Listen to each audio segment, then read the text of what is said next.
include some of that. So I'm looking again at our chat here. A lot of folks kind of asking about some specific locations there. We're primarily, again, looking back in Northwest Mississippi with this. Caleb, if you want to try to answer some of these questions as well about some specific stuff, I'll put this on the regular rainfall mode there, and you can kind of look around and sort of see, and if we can kind of answer, Caleb, some of those questions, we'll go ahead and do that. So our meteorologist, Caleb Edelblut, back there in the studio. Yes, which I was kind of over here to monitor chat because I won't have it pulled up over here. So as long as it's you fine, should be able to see it on screen. So you should be able to see it on screen here. So I'll pop it up for you. Oh, perfect. That works. Okay, let's take a look at some of the questions y'all have. I know a lot of y'all are going to be asking for specific locations. One of the things I do want to mention before we get into some of y'all's questions, especially for those out there in DeSoto County, we were talking about that SPC outlook, kind of shaving y'all out of it. So that line already moved on through for you guys. So most of that intense weather should already be out of the way. So y'all should be good to go for the rest. But I know some people were talking about Oxford. That line's moving through right around now. So still kind of seeing that heavy. Also, you'll notice not really warned as compared to the system a little bit further northeast of you guys out there in Lafayette County. So definitely some good news. But I mean, if we have to be out and about right now, just drive carefully, but just let this blow on through. Again, this is kind of like that line we were talking about the other day. It'll blow on through within a few minutes and then already be out of the way. So just give it a little bit of time for those out there in Oxford as it continues moving on through. Let's take a second to read any more questions y'all have. Time for Tupelo. We can actually, well, I won't be able to draw it out here, but we can kind of see where that line's heading, which I guess I could try to give one of those. Let me do that this way. Actually, let's put it on play.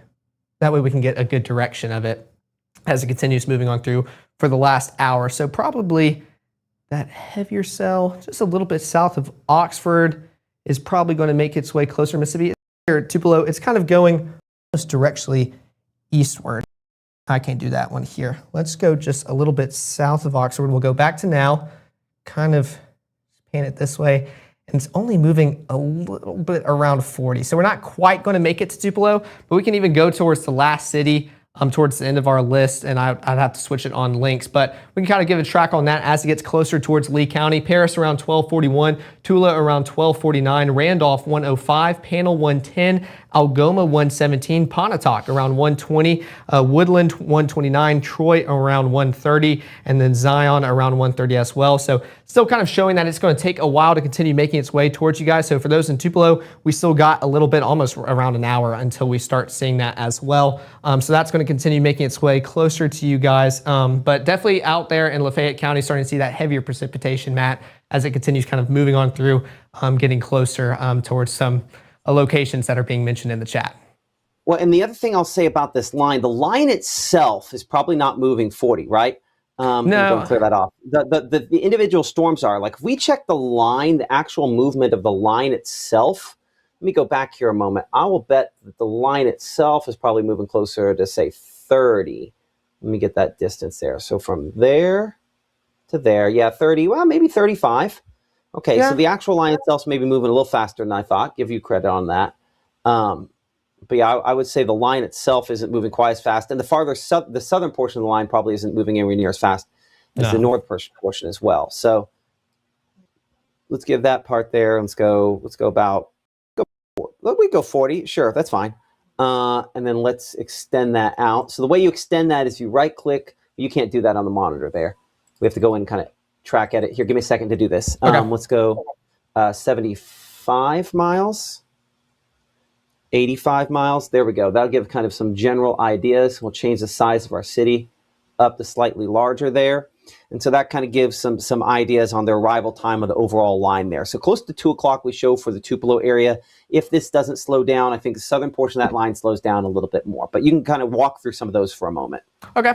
Yeah, let's slide this over kind of behind where this already is occurring. That way we can kind of see where it's heading as it continues moving on across North Mississippi. Around Myrtle at 1236, New Albany 1253. I know a few of y'all were asking about that in the chat just a second ago. So there's your city out there, New Albany. Coffeyville 102, Thaxton 103, Ecru around 113, Grenada 123, Boonville 124, Bruce and Pontotoc Talk around 132, Guntown 135, Pittsboro around 144, Mingo starting to get towards the northeastern portion of our state 156, Tupelo around 157, 150. So still got a little bit over an hour if it kind of maintains this speed as it continues moving across our state. Calhoun City around 159, Verona around 208, Belmont at 209, and Mantachie around 210. So just kind of giving you all the latest track as that continues moving on pretty much just eastward across our North Mississippi as it continues making its way through our area. So still tracking that out. Good news is only warning we see right now is just that one furthest north, kind of about to cross the state line as well, which one thing I do want to notice as those lightning strikes, I've continued to monitor that not only behind the scenes and currently, the number keeps kind of increasing. So showing that storm not really decaying quite yet, still showing lots of lightning strikes, even went up to 294 right there. So kind of showing it's still building up in its intensity a little bit, releasing that wind and maybe a little bit of that hail as Matt showed y'all with that peak threats graphic. So still showing that thunderstorm is going to continue moving on across the Tennessee, Mississippi state line, getting closer and closer towards Alcorn County. So I'd expect that to continue with its intensity just a little bit longer before it starts its decaying phase.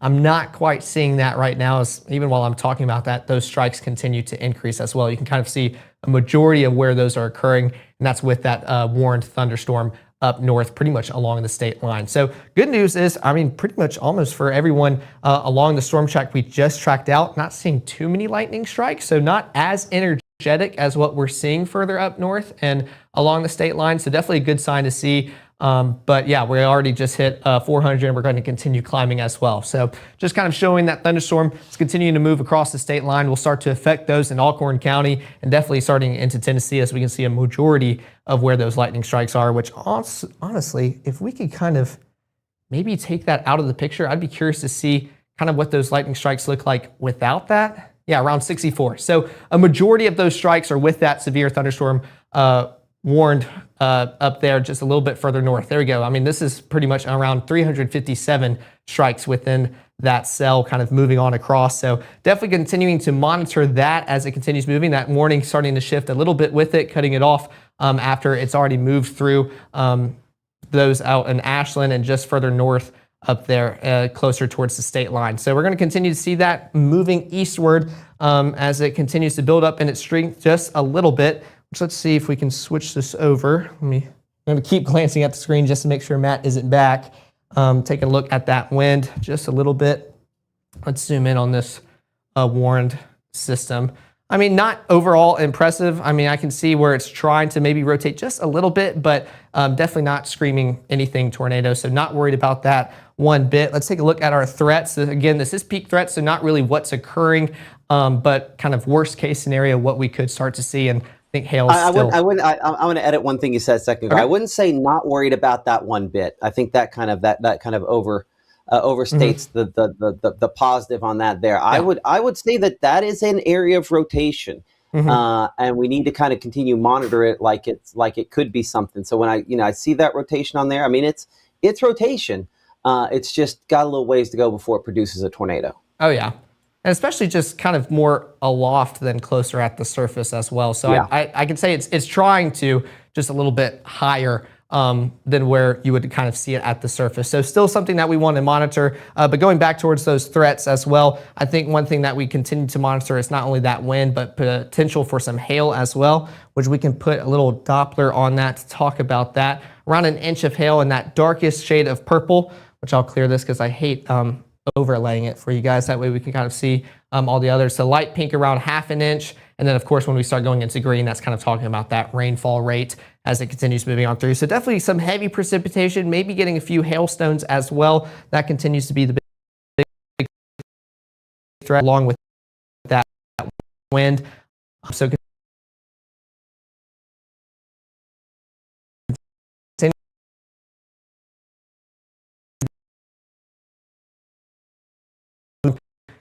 back towards that wind value well. This one both nothing to a little bit that how heavy it is. We're starting to see those higher brighter colors start to pop up, just a little bit more reflective up there. Could be picking up on some hail, but definitely some heavy rainfall. Take a look at those lightning strikes around 359.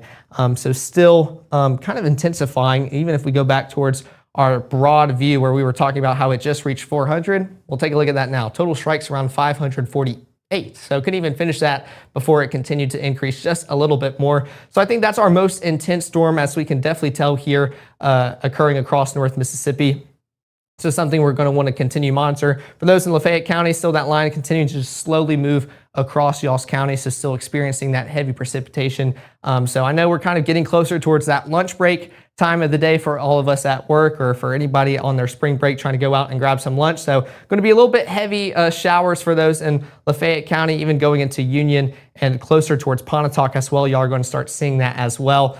So just make sure to let this blow on through. Going to take a few minutes as it moves on through your area. Going to be very heavy rainfall. And if you're out and about, maybe just put on those hazards. If you need to pull over, do that, because we don't want you risking anything as you're driving to and from any responsibilities you have today. So I want to make sure to take this seriously as this continues moving across North Mississippi. I mean, take a look at those lightning strikes up there, pretty much just crossing the state line into Tennessee. That continues to be our most intense storm, as it's our only warning at this time. But notice that warning really hasn't gone anywhere as it continues pushing further out of North Mississippi and eventually further and further into Tennessee as well.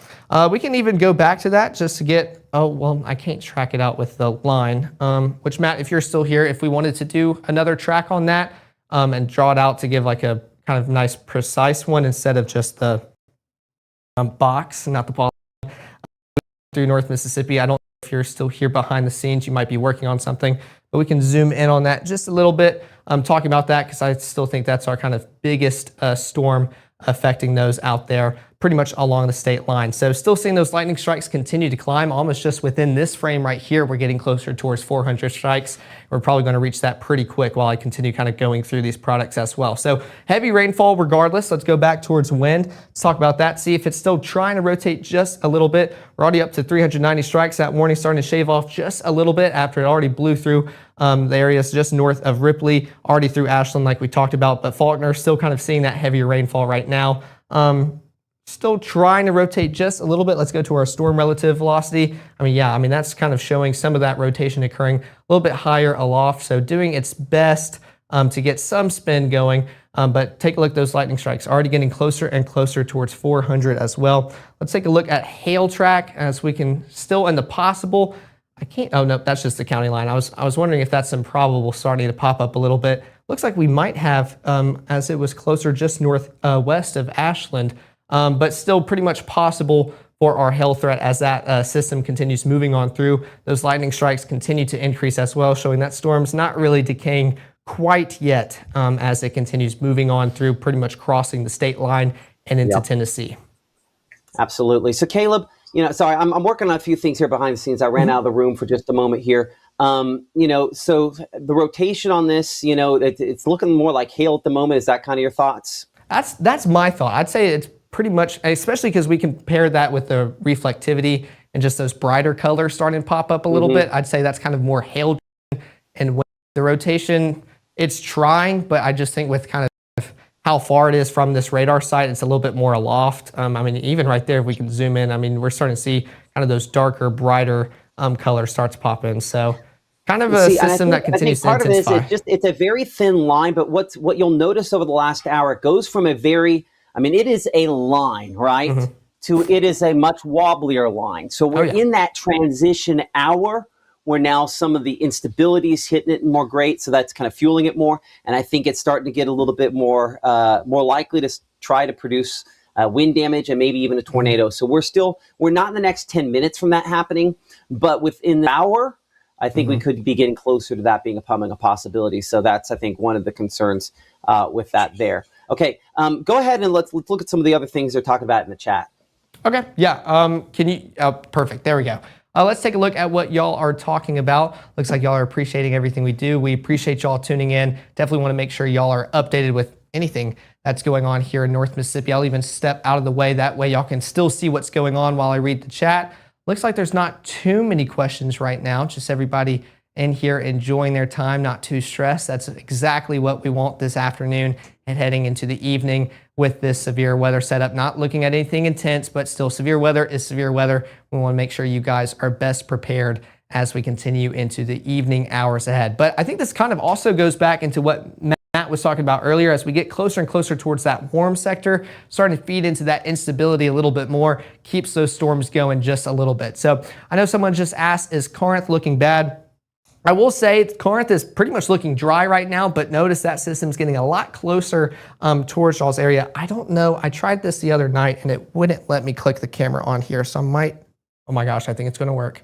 There we go. Let's take a look at, this is just south of Corinth. So not technically the city, but still in Alcorn County, pretty much just on the outskirts as well. So 77 degrees, we can kind of see those darker clouds getting a little bit closer. And take a look at the map just down here. We're starting to see some of that reflectivity and some of that rain get pushed further and further into the county. So I know y'all are asking about how it's looking right now. Well, not really seeing anything quite yet, but that line is going to continue getting closer and closer towards you guys. So definitely something to continue to monitor, as that warning is still over y'all's city and over the county as well, and still kind of feeding off of that instability and energy occurring as well. I know somebody was just asking about Amory. So Amory's still looking pretty good, but of course that line hasn't quite made it to you guys down there. Still got a ways to go, but I know this is definitely an area that we want to continue to watch, just with that warm sector, that instability, all that energy down there. Definitely want to continue to monitor that. But for us here in North Mississippi, pretty much the only intense system that we have going on is the severe thunderstorm warning, as it continues feeding off of that as well. So let's take a look. Okay, I was wondering if those lightning strikes 500, so I guess I just moved the frame just a little bit. I didn't know if we started decaying just a little bit, but it looks like we're still kind of climbing as well, as it continues pushing further and further across the state line. Is New Albany good? Well, let's actually take a look, because I know y'all just kind of experienced that line moving on through. Let's say, all right, let's take a look real quick here. On Union County, we can see that line's kind of getting a little bit closer and closer towards y'all city. So you're probably starting to hear maybe some rumbles of thunder. Again, most of that lightning's further north, closer towards the state line. For you guys in New Albany, you're probably going to see that sky turning a little bit darker as the heavier rain continues to make its way closer towards you guys. So give it the next few minutes, you're going to start seeing that heavier rainfall, even probably some windy, gusty conditions. Still not tracking anything severe for you guys out there in Union County, but something to monitor, which actually, now that I mentioned that, we kind of have almost a more, reflective portion just south of Ripley. Let's zoom in on you guys, especially as we're talking about New Albany as well. Kind of, I would assume that's probably more heavy rainfall. Let's take a look at all our different products here. Let's go Columbus, precipitation. Oh, whoops, we're already on precipitation. My bad. There we go. Let's take a look at the wind, and let's go right about now, instead of just kind of seeing that loop. Let's go back to that precipitation just so I can compare.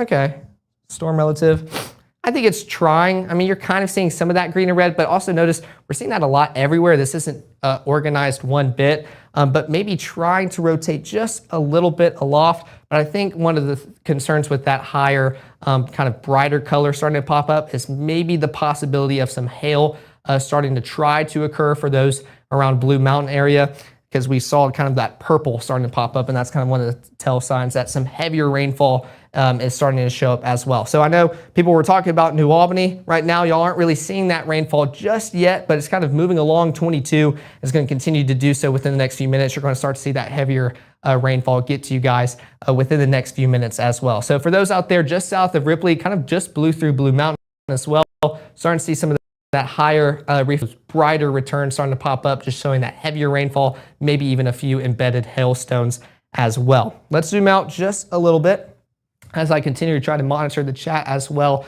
to see what you guys are talking about. I know someone talking about Columbus, Mississippi. Y'all are still staying dry right now. We can even go back towards our home. Still got a ways to go until this line will reach y'all. I know that timing graphic Matt posted that Gabe made last night.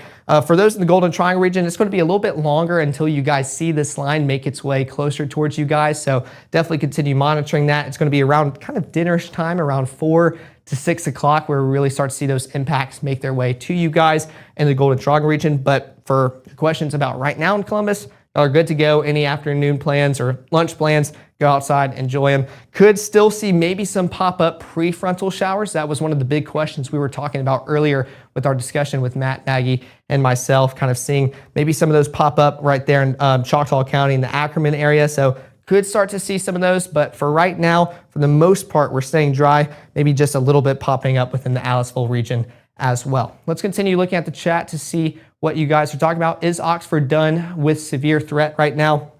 I'd say for the most part, y'all are still going to have some rain continuing to bug y'all as we continue into the afternoon hours. But take a look at that line as it continues moving on through. We can even go back to play. Let's go back for the last 30 minutes. That kind of already moved through y'all's county and not really affecting you guys as it continues moving on out, and almost kind of getting just a little bit weaker as well. Not seeing as much of that yellow, orange, red kind of breaking apart. Not really seeing too much of that instability and heat down there in Lafayette County, and that's definitely a good sign as it gets closer and closer towards the Pontotoc region. Let's go back. Let's take a look at our lightning strikes. Well, I can skip that since it's going a little bit slow. We're up to 691 strikes, so that continues to be a pretty impressive storm setup out there as it gets closer towards Alcorn County. Let's zoom in on that too, because I know people were talking about Corinth, and it is getting a little bit, oops, I think you started clicking the same thing. There we go. Taking a look at that as it gets closer and closer towards you guys out there in Alcorn County and into Corinth. We can already start to see that affect you guys in Alcorn County and Cuba and Theo. You are going to start to see that heavier precipitation really start to bug you guys within the next few minutes. And let's go through all our products real quick, because I know we were monitoring this for some brief rotation aloft. We'll go to Columbus. We're already on our precipitation. No, let's do, there we go. Starting, I think we shift our things, but not really seeing anything too crazy. Most of that going away from the radar, not seeing anything start to combine. Let's go to our threats as well. I think hail continues to be the biggest issue. That hail a little bit more prominent out there just across the state line into Tennessee. For those in Alcorn County, still could see possibilities of some hailstones falling, but definitely more likely the further north you go within that system as it continues moving on through. We can even go to our hail track to kind of see that. Yeah, take a look at that. Most of that purple and just the color in general across the state line. Starting to see a few pop up out there in Cuba, as it's pretty much right over you guys right now and just south or just northeast of Faulkner as well. Let's go back to precipitation as we continue monitoring that. You can kind of see those purples and pinks starting to pop up, kind of embedded within all those lightning strikes, kind of showing that heavier precipitation and potentially hail occurring. So that's kind of what you can look for on radar to kind of know what's occurring. Just kind of shows very, very heavy rainfall and the potential for some hail as well. But those lightning strikes continue to increase, not really going away anytime soon, not really noticing any decaying. Let's take a look at our camera out there in Alcorn County, see if it's getting just a little bit darker as it gets closer and closer towards you guys. Well, it's also getting windier, so that's going to be another thing you're going to notice as it gets closer, kind of starting to see that camera shake just a little bit. But definitely a darker skyline off in the distance. We're taking a look at that reflectivity. That red, we start to encroach just a little bit into Alcorn County, well, becoming a little bit more and more prominent as it gets closer towards you guys in Corinth. So temperatures out there around 77 degrees, feeling a little bit muggy, feeling around 79, just a little bit elevated from that temperature, and those dew points in the mid 60s as well. So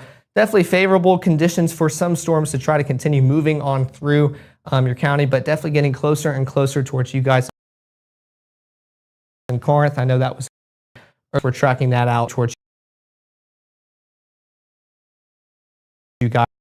I want a little bit because Ripley and just south, I'm already seeing better results. Let's go past 30 minutes because I brighter purple pop up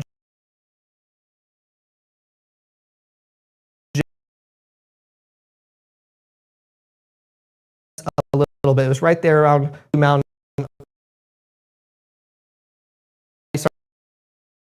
A little bit more, so definitely that's fine too much. See that more and more. Line continue eventually crossing the finish line. We'll say that hail track that we just had, I think our most prominent hail continues to be a little bit further north, pretty much across the state line. I'll also take pointing this out. I think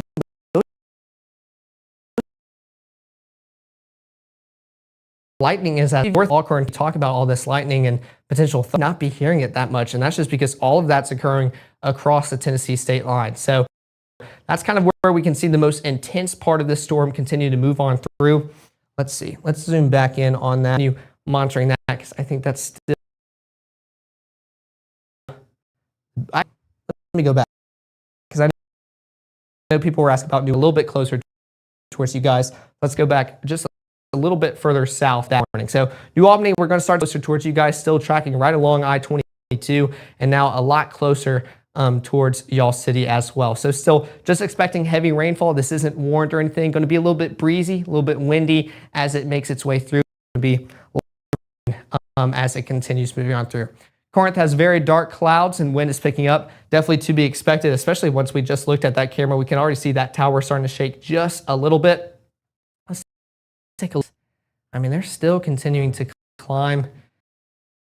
Don't look like slowing down. Even just extended just a little bit so we can kind of see the severe thunderstorm warning. Already starting in Tennessee area, and they did not include Tishomingo County into that severe warning, severe thunderstorm warning, excuse me. So that's continuing to move on out of North Mississippi across the state line into Tennessee as well. So still kind of good news for us, but still I'm kind of not expecting that to start decaying anytime soon. It keeps kind of building on up. We can see those lightning strikes continue to become more and more frequent and occurring, especially for those out there. You're probably going to hear what's occurring, just how loud and energetic that is. I know someone's going to rain.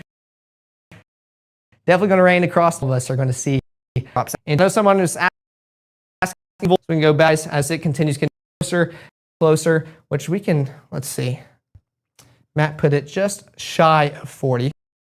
Let's continue looking at the track. I mean, just a little bit northeast. So we can almost track what's occurring in New Albany as it makes it out there in Boonville. So let's give you kind of a storm track. We'll go to now. That way we can get the very latest. Already selected.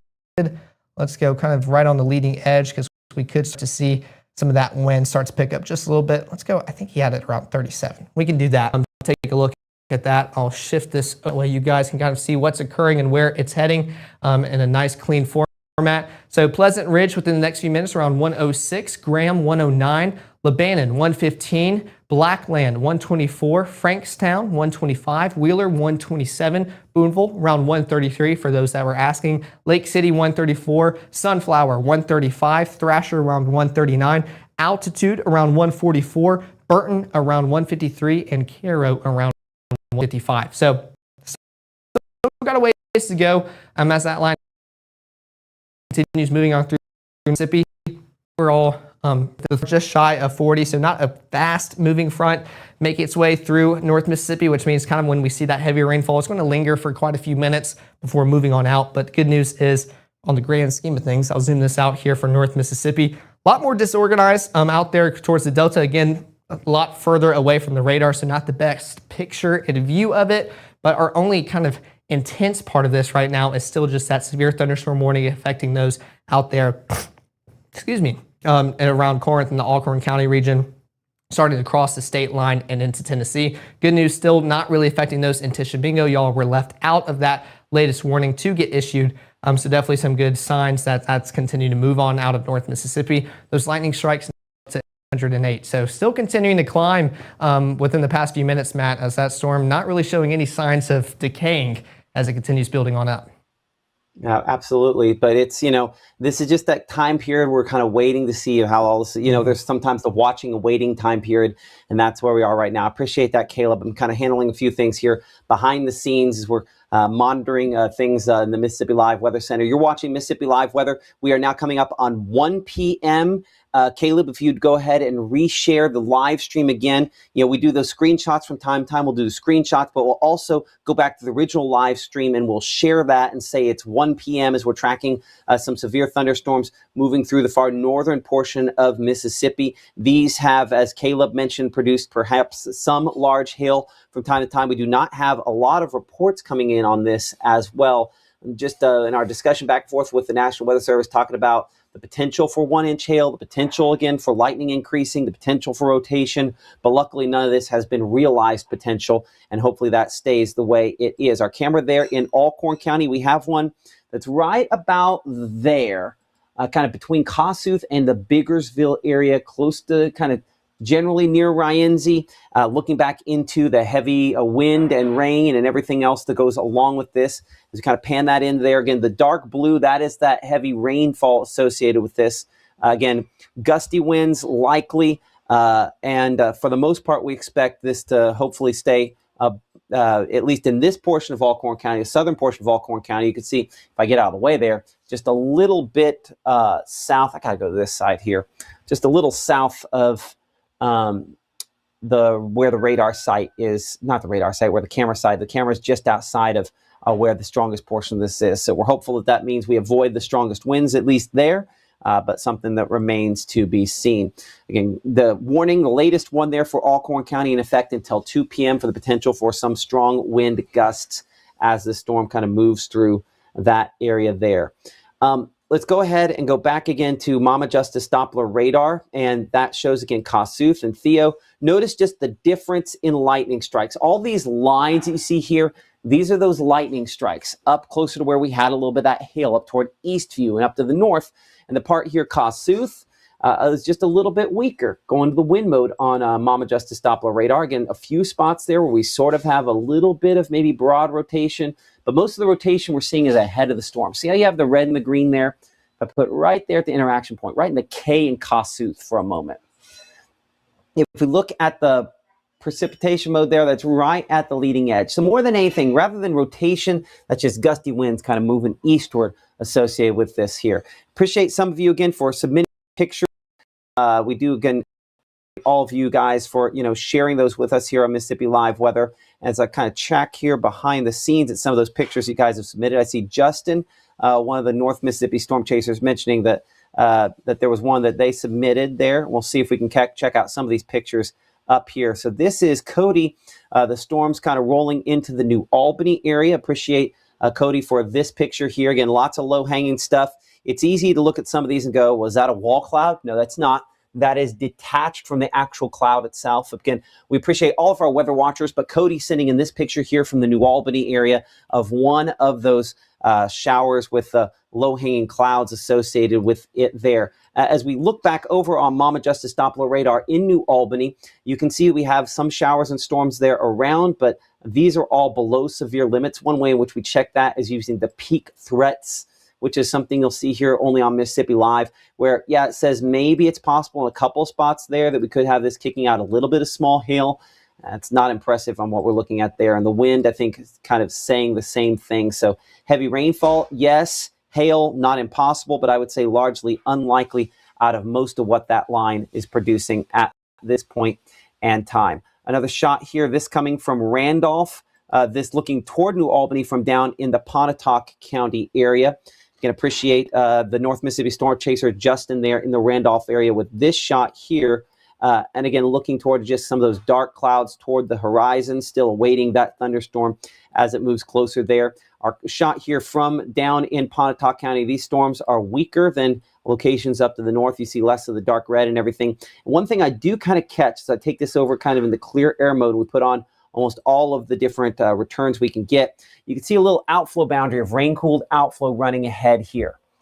This is a stabilizing factor on the atmosphere and hopefully something that limits the intensity of what can develop. Typically, when you get an outflow shooting ahead there, there's kind of a rush of gusty winds that go with that as well. Cool air that runs ahead of the main line before this kind of comes in, and it can sometimes stabilize the atmosphere a little bit. We're looking out of our camera there in Pontotoc, kind of capturing what that looks like approaching the Pontotoc area.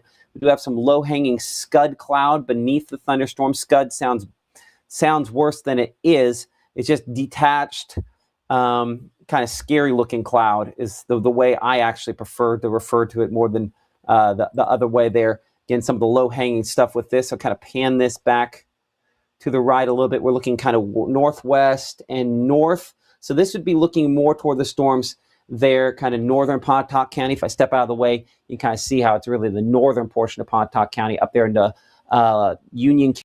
Those storms are a little bit stronger. So some low-hanging stuff with this. But again, looks, I think, a little bit worse than the reality of the situation actually is for locations there in Pontotoc County. Pontotoc proper, no severe thunderstorm warnings for you. It'd take a lot more before this actually tried to produce something like that, and hopefully it does not. Up in Tiplerville in the Faulkner area in Ripley, Michelle sending us this picture here using the Mississippi Live Weather app from beneath that gust front. I know this always looks wicked and wild. Sometimes they refer to this as the whale's mouth, but basically the kind of low-hanging, the edge of that scary-looking cloud, that shelf cloud in front there. And what you're looking at is just a lot of turbulence up there in the cloud. So while it looks really rough, any twisting and turning you see, not tornadoes with this. That is just the gusty winds, the rain-cooled air as that moves in and through that area. kind of a cool shot, and appreciate Michelle for sharing that picture with us up there in Tippah County as that storm moved through that area there. Back on Mama Justice Doppler radar, we do show up in Tippah and Alcorn counties as those storms can again moving from the south and west to the north and east. Speed on these about 40 to 45 miles per hour. And right there over Kossuth, that does show a little bit darker blue, pink starting to show up, maybe a little bit more hail. That is awfully close to where our camera is up there in Alcorn County. So our Southern Alcorn County camera, again, brought to you by the North Mississippi Storm Chasers. You can see that warning still on the screen and the camera still kind of jostling back and forth. We're going to pan this camera a little bit to the right, I believe. So again, we're looking kind of northwest, west and northwest. Let's go and pan this a little bit. And I have this sort of an AI mode, so it might fight me on where it's wanting to look into as I'm looking back into some of that heavier rainfall and hail potentially out of that. What this is kind of looking there. So that's probably some, at least small, tracking in the direction there of the Corinth area. I'll keep panning this back to the rest.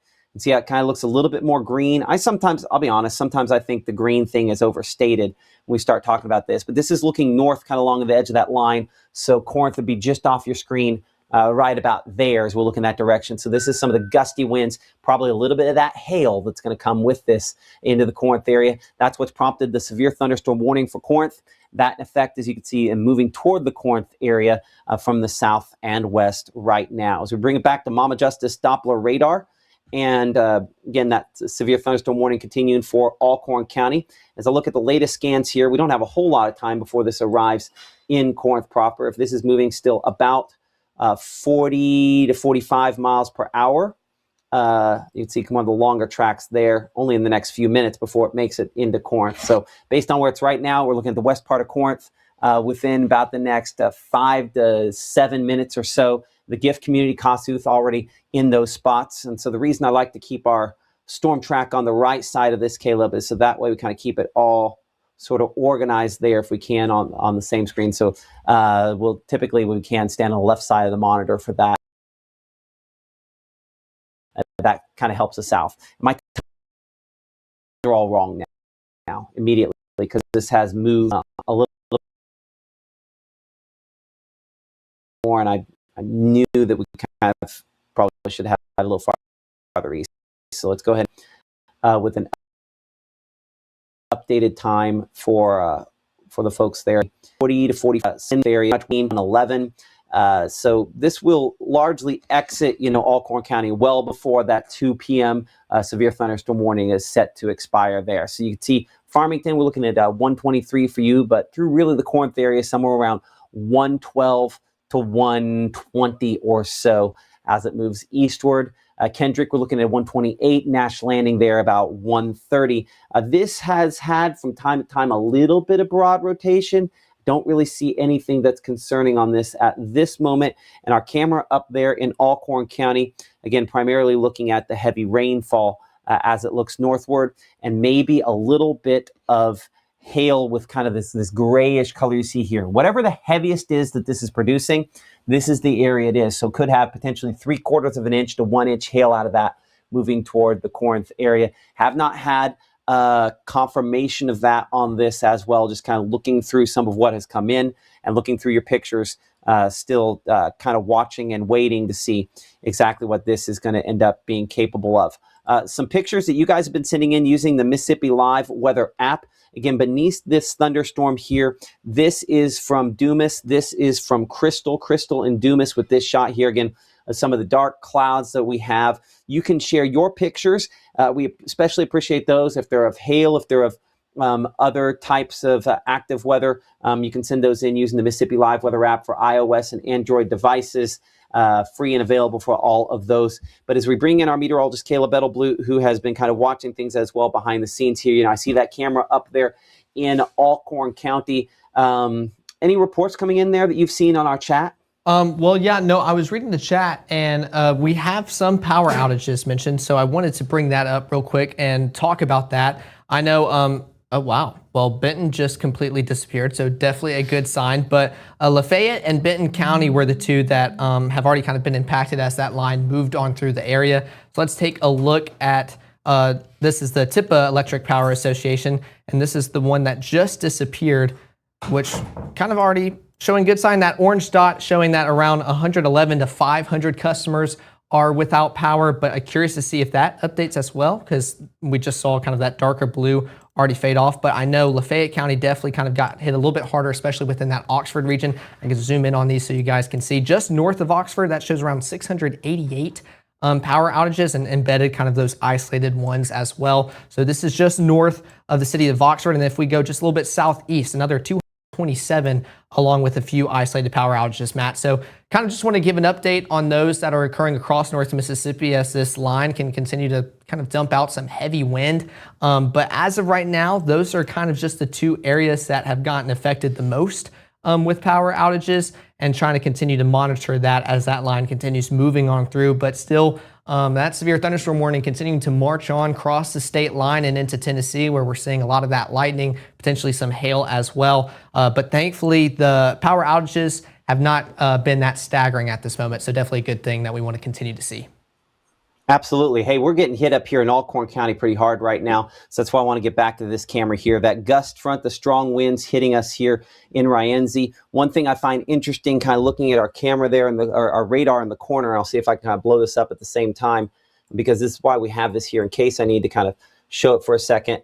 We kind of zoom in here again to where that camera location is. This is kind of wrapped up a little bit more, kicking out some stronger wind gusts. So that's what we have there on that camera up there in Alcorn County right now. And so that's why when I kind of wind it back out and kind of bring the camera view back in, the strong gusty winds kind of hitting it there from the west.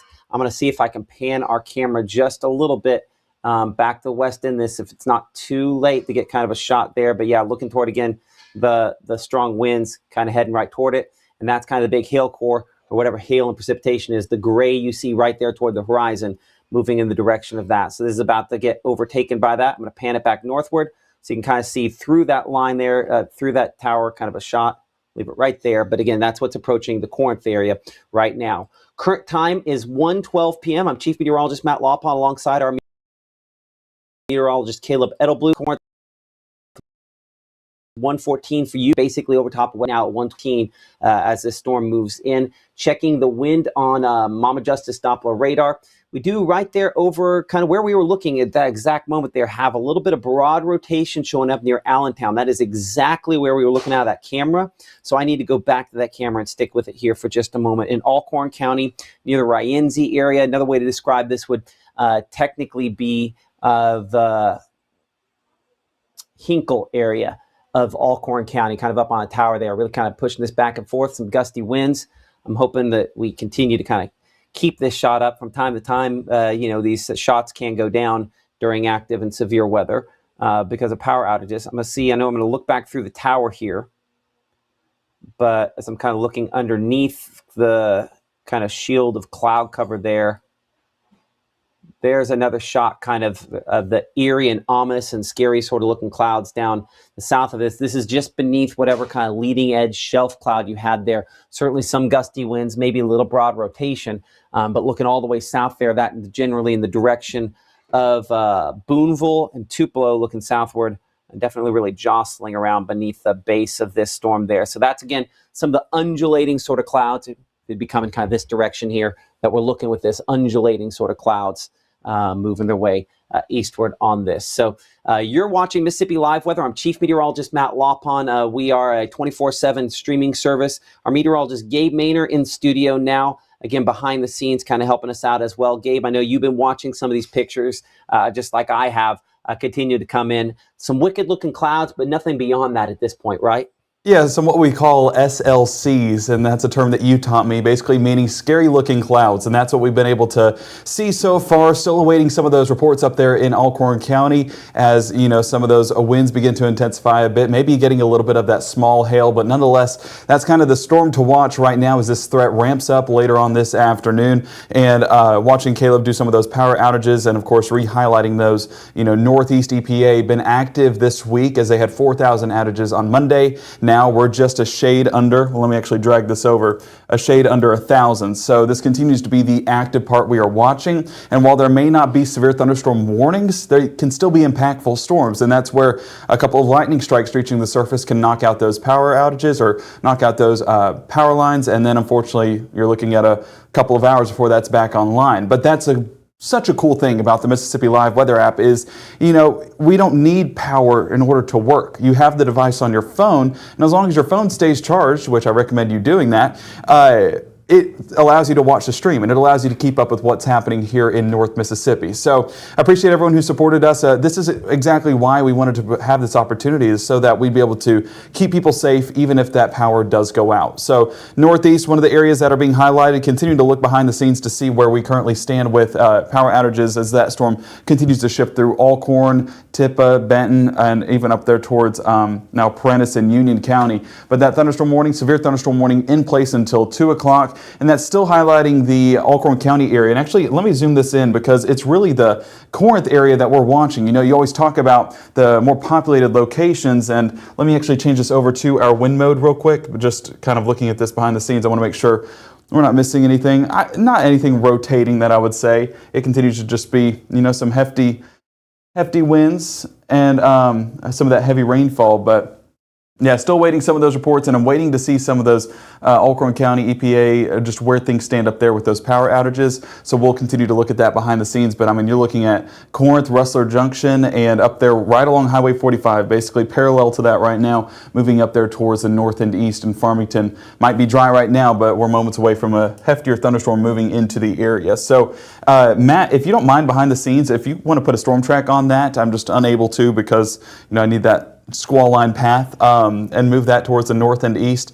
We can of course let folks know where that's headed, but this is moving about 45 miles an hour, and you can see some of those towns listed in there. And of course we're going to highlight Corinth right away because that is one of the more highly populated areas. That's 118, so basically 1 minute away. So if you're not where you need to be, I would go ahead and find a place to at least go indoors, get out of this storm, and not be dealing with the bulk of the heft. But as we push more towards Farmington, I do see 125 right there. That's going to continue to progress through Alcorn County. Kendrick 130 on the northeast side of the county. And I do expect, the heavier parts of it to move up there towards Tennessee at some point across northern Tishomingo County, and of course right there towards southern Tennessee. So that's where we'll kind of see this progress into Tennessee, but we are getting some building, some strengthening there on the southern part of this line as well. So I'm curious to see how they'll assess that. As right now, a special weather statement, but wouldn't be shocked if that were to strengthen into potentially severe thunderstorm category by the time we move more into Tishomingo County.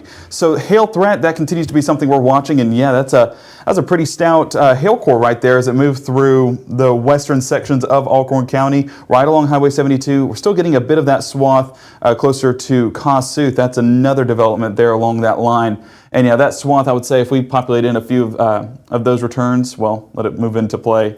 We go to that latest scan. So we're still seeing that possible category, but whenever it gets more into that darker purple and that probable category, that's where we'd expect some of those hailstones reaching the surface. But as of right now, still remains at that possible range. That would still be P to potentially dime-sized hail, but I'm not expecting much more than that. That's what we saw on Monday, and that's kind of where we expect things to stand for now as we move into the now 118 hour. So as that continues to move over there towards Corinth, towards Biggersville, towards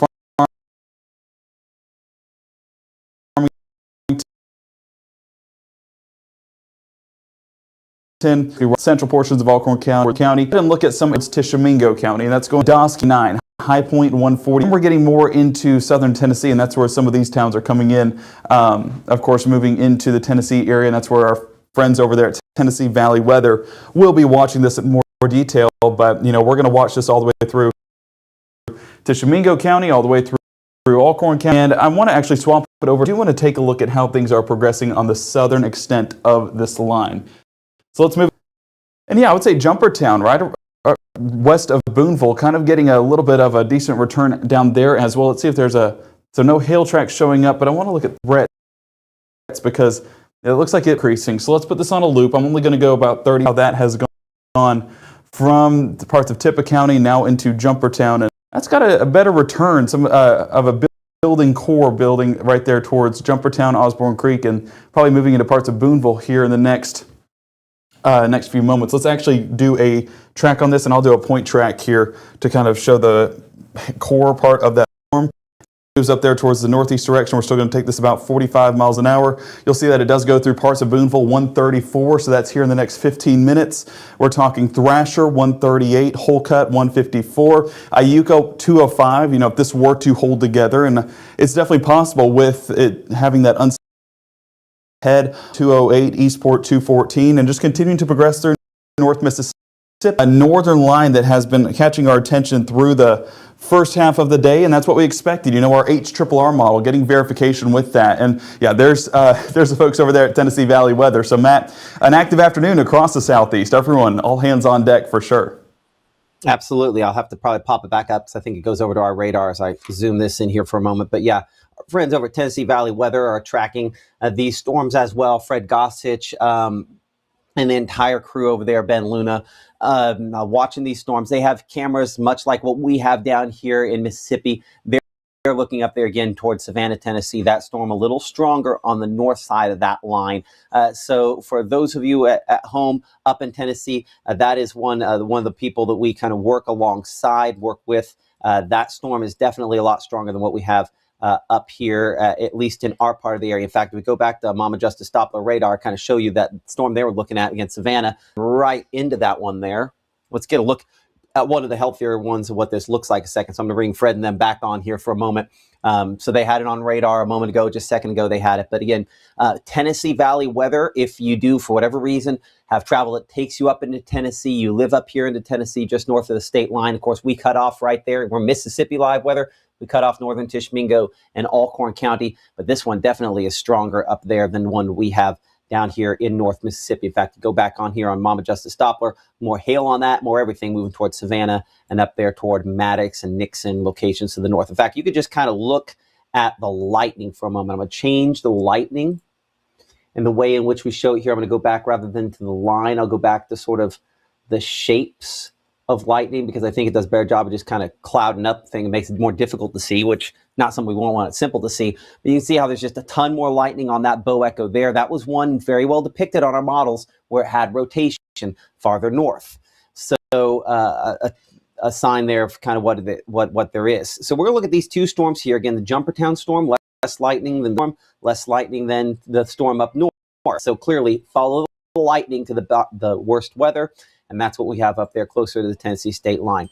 Let's track this batch here in Corinth, and we're going to look south on this line here in a moment. Again, this is moving through Corinth as we speak. Strong gusty winds probable out of this as it moves toward the northeast as well. Current time is now 1:23 p.m. I'm Chief Meteorologist Matt Lawpon. Again, appreciate our meteorologist Maggie McCauley behind blue in the studio as all the folks trying to watch and track issues that we have up with this.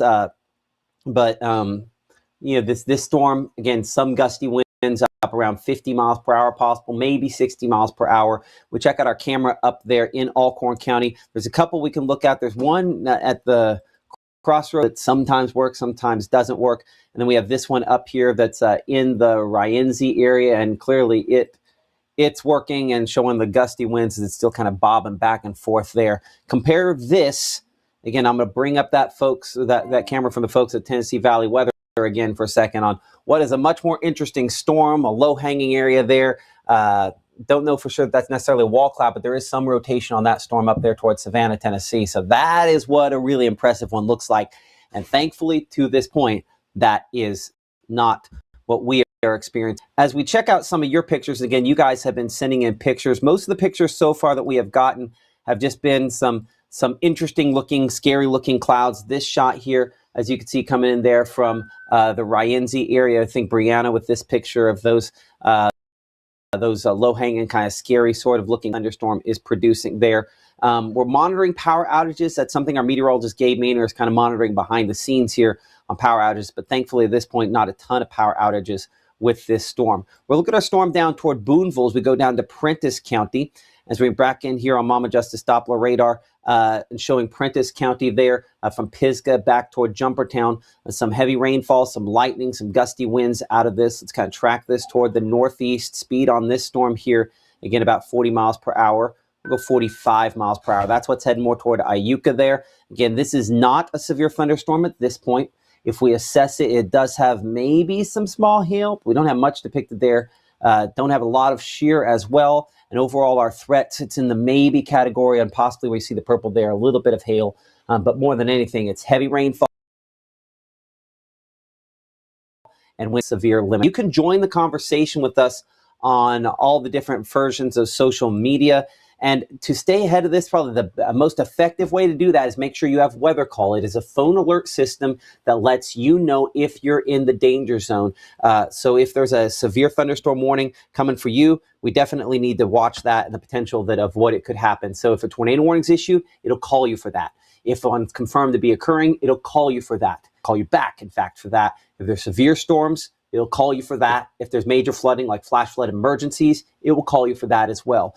Of course, free is not the way in which this comes. It's $15 a year, because making phone calls on one of these still costs money, unfortunately. So you can sign up if you see that QR code there. That's one way to get which you can sign up for Weather Call, that phone alert system that even in 2025, yes, we still need phone calls to break through the mess that is whatever else the world, the algorithm is trying to show you about. As we come back here on Mama Justice Doppler Radar, I'm Chief Meteorologist Matt Lawpon alongside our meteorologist Gabe Maynor, who is back in our Tupelo studios. Our meteorologist Maggie McCauley watching things on social media behind the scenes as well, looking at that storm up there into Tennessee that has tornado possible as its description. Gabe, when I'm looking at the remainder of this line, not a lot that's as impressive at this point, but still some power outages even ahead of this, right? Exactly, and a lot of those coming from Lafayette County, like Caleb was touching on earlier with Northeast EPA, and also with Tipa EPA. And as we take a look up there, if I get my mouse, there we go. This is a look at the latest map up there towards Tipa, and as you can see, some of the bulk of the outages moving across the Tennessee state line, but just south there, closer to the Blue Mountain campus, we are getting a few of those outages reported, but not a ton. Again, where we're getting the bulk of the outages is still going to be north up there towards Tennessee. So bringing it back here, though, an interesting thing that I was finding were some sporadic outages in the Tom Bigby Electric Power Association area. While the reasons are unknown, there are still a few of those outages, and I will say there are breezy conditions out ahead of this line. So I wouldn't be shocked at all if that was maybe a few sub-severe gusts that might knock down a limb or two that could take down some of those power lines or put people out of power. Wouldn't be shocked at all if that was what was occurring. I do want to say that I was out there earlier getting to see some of the crews that were out and about kind of knocking that debris off. They were looking out earlier this morning to kind of see how those lines could get clear. And, they were doing everything that they could to prepare well in advance. And so, shout out to crews. They're always working hard. I feel like we've kept them extra active this week, Matt, but always grateful for them and grateful for all the hardworking folks out there in North Mississippi. So again, touching on the Northeast map, just real quick, I do want to do an updated look at that. We are currently at 953 members. Blocking it, but I promise. And the bulk of those outages still coming from south of Oxford, closer to the Porterton area, honestly closer to Yakna, and that's going to be 227 outages. And then if we go on the northern side of campus, I know that College Hill had a ton of outages there and a ton of flooding on Monday. So they're no stranger to these outages occurring, but now we're getting more on the Woodland Hills estates moving north of Oxford. So not necessarily in the city of Oxford, moving more towards Lafayette County, but nonetheless, that's still 688 outages, which is a pretty significant number as we move into our Wednesday afternoon. Absolutely. Appreciate that, Gabe. Again, this is where storms are stronger. Our friends up at Tennessee Valley Weather are tracking some of those storms up there into Tennessee. This is going to switch behind me, and I have to switch back to them. That's Fred Gossage. He, along with his folks up there, Ben Luna and the entire team, tracking a rotating thunderstorm that's just north of our area that has the tag from the National Weather Service, tornado possible. I had it up a second ago. They had their camera in Savannah up. It is an impressive looking thunderstorm, and I want to call in the comparison there. I'm going to pull up our camera in Tupelo to give you kind of some comparison first, and then we will come back to that one if we need to. So yeah, some low hanging stuff here from our camera in Tupelo. Nothing that is over the top impressive at this instant, as the storm line comes a little closer to us. So again, appreciate Mitchell Cunningham and Bowling for being our sponsors of our Tupelo tower cam here as we're looking kind of back toward the west. Actually, I'm going to go up on this camera so you can kind of see the building cloud tops on this, kind of building up there. Low-hanging stuff, yes, but these are not at anywhere near severe limits, and hopefully that remains the case. But that's kind of kind of good to see that at this point in the afternoon, now about 1:30, things could look worse than they do. So anytime they're not, I'll say that that is a positive thing. Coming back here to Mama Justice Doppler radar, let's look at the whole viewing area here for a moment. What we've talked about and what we're going to deal with going forward could be three completely related but different things. What we have right now is thunderstorms outside of maybe north of Corinth, by what we're seeing on that as well. We have an outflow boundary of rain-cooled air kind of getting ahead. If you look closer, there's just a little green line running ahead of our thunderstorms here. That's that rain-cooled air. That will be a stabilizing force for thunderstorms unless they just completely erode away. But what I'm watching is down here close to Kosciuszko and Louisville. Models have been pretty consistent on trying to break out some thunderstorms ahead of our primary line of storms. Any of those storms then would be more likely to have a little bit of rotation with them. But if I kind of go, not just look at this particular radar site, but I'm going to instead look at the satellite perspective. I'm going to see if they've updated any of the close by regions. They haven't, so we're going to have to use the ones a little bit slower on this. It's the storms down there closer to Yazoo City and Kosciuszko that I am watching. We'll make this a 3-hour loop here. So as we look at that, this is kind of the zone where we're watching Canton, Kosciuszko. Some of these thunderstorms down here can get a little bit stronger as those kind of merge in with the line. Still targeting, I'd say, Amory, West Maben, Winona in this zone to perhaps get a few of these that are a little stronger, because even up here in North Mississippi, we have kind of these high thin cloud of what we're able to see. So we're still having to kind of like look around and through those. But you can see how like these look a little bit bubblier right there for some of those spots right at the leading edge.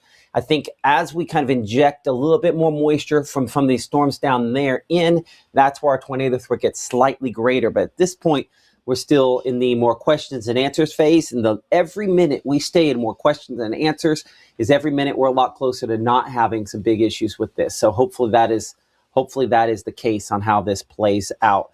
So as of 1:32, our severe weather risk remains the same as what we've talked about. Again, we have a potentially high impact, low confidence, severe weather risk in play today. What that means, it's possible that we have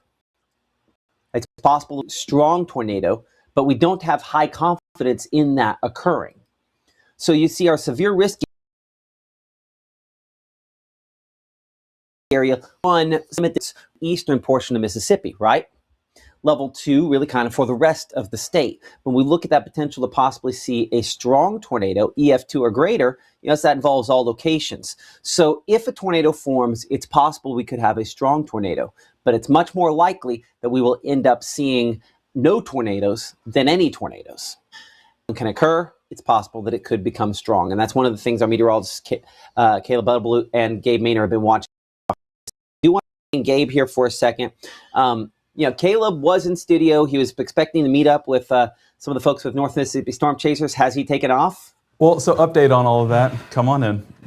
Wave to the folks. I'm still here, still waiting for the ride. Okay. But I think they're checking out that severe thunderstorm warning in Tennessee. So trying to get maybe some eyes on that. So you're not going anywhere today is what you're saying? They'll eventually make their way here. No, they're not. No one's coming back for you. Sorry. It is what it is on that.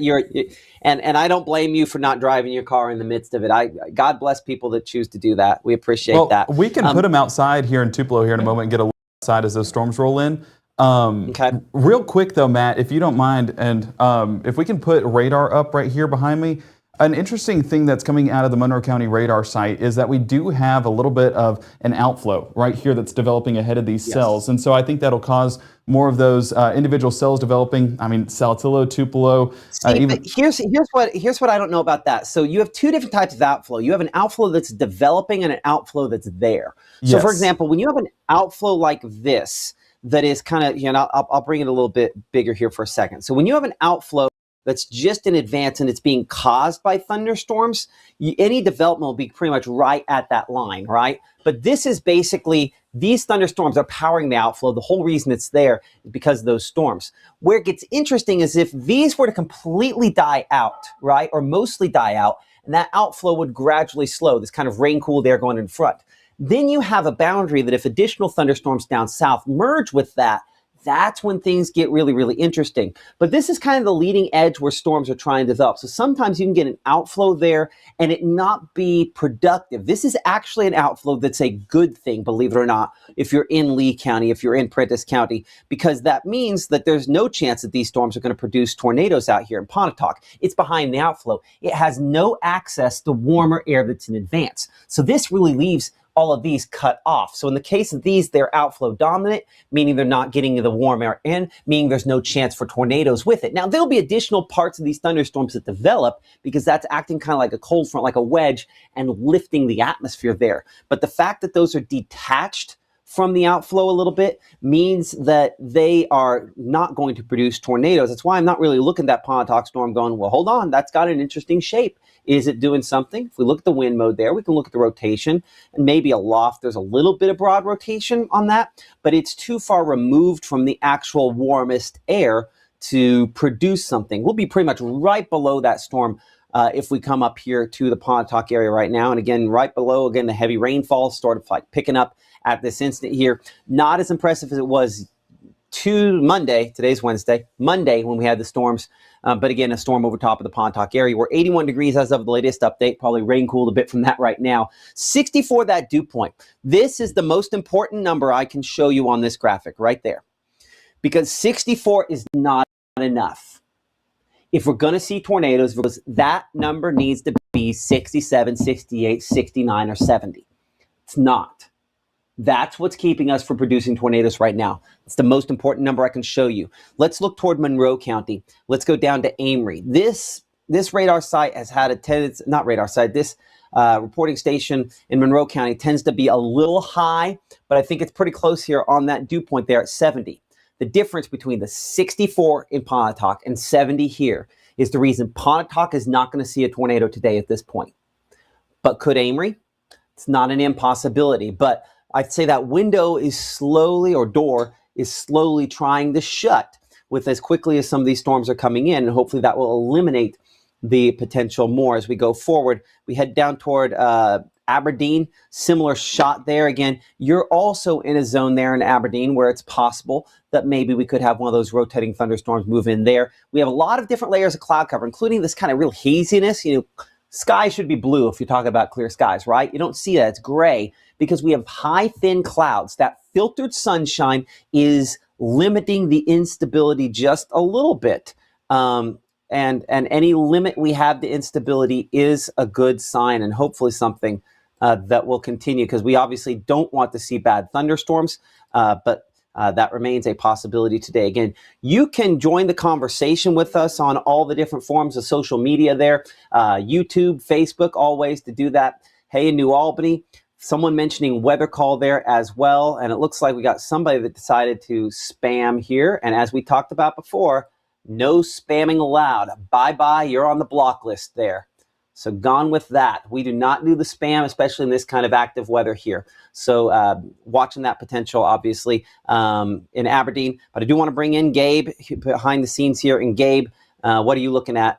Somebody keeps clicking off over there on the other computer. So I'm not on the switcher. Go for it. So Prentiss County Electric Power Association, they are reporting 660 total outages in the county. And this is where that sub-severe storm moved through. The one that we were just talking about closer to the Jumpertown region. I mean, this is a little bit south of there, but nonetheless, I do think it's from some of those stronger wind gusts. And you can see, and I'll zoom it in a little bit more to let you get a visual. There's those 650 outages moving right along Highway 32 or 362 and Highway 45. And of course, working its way towards the Boonville-Baldwin Airport. So nonetheless, that's a pretty hefty amount of outages, even right along Highway 30. And so, you know, not necessarily a severe storm, but again, an impactful storm. And that's what we'll say over and over again tonight. I guess today, probably going to be tonight as well. Before we go, I do want to say that we do have a report from Timothy. This is from Tennessee, but this is a look at some of the flooding that's happening in Crump, Tennessee. And as you can see, I mean, a pretty decent amount of ponding on the roadways. Not exactly wanting to drive in that. We saw it on Monday, just how those floodwaters can definitely be impactful as well, causing your car to hydroplane. Only takes a little bit of water in order for that to happen, and you know your car can slide off the roadways and unfortunately end up in situations where it could be life-threatening. And so we don't want folks to hydroplane. Just please drive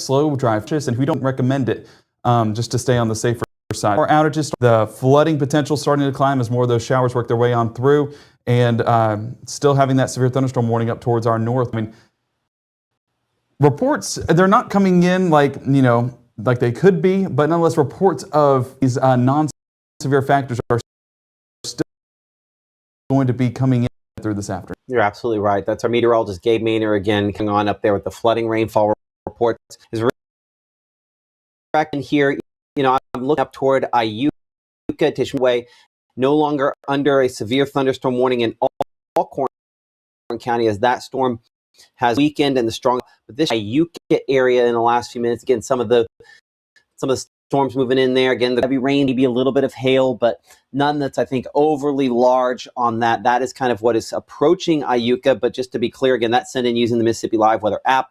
But that is what I would say is a non-severe, probably not damaging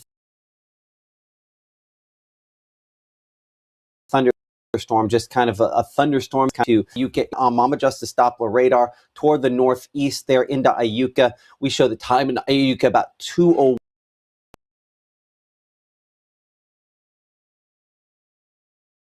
Assuming about 20 minutes, more based less than that. So middle of town, this part there toward altitude is what's moving in your direction. That did previously produce at least some reports of wind damage in an Iuka area.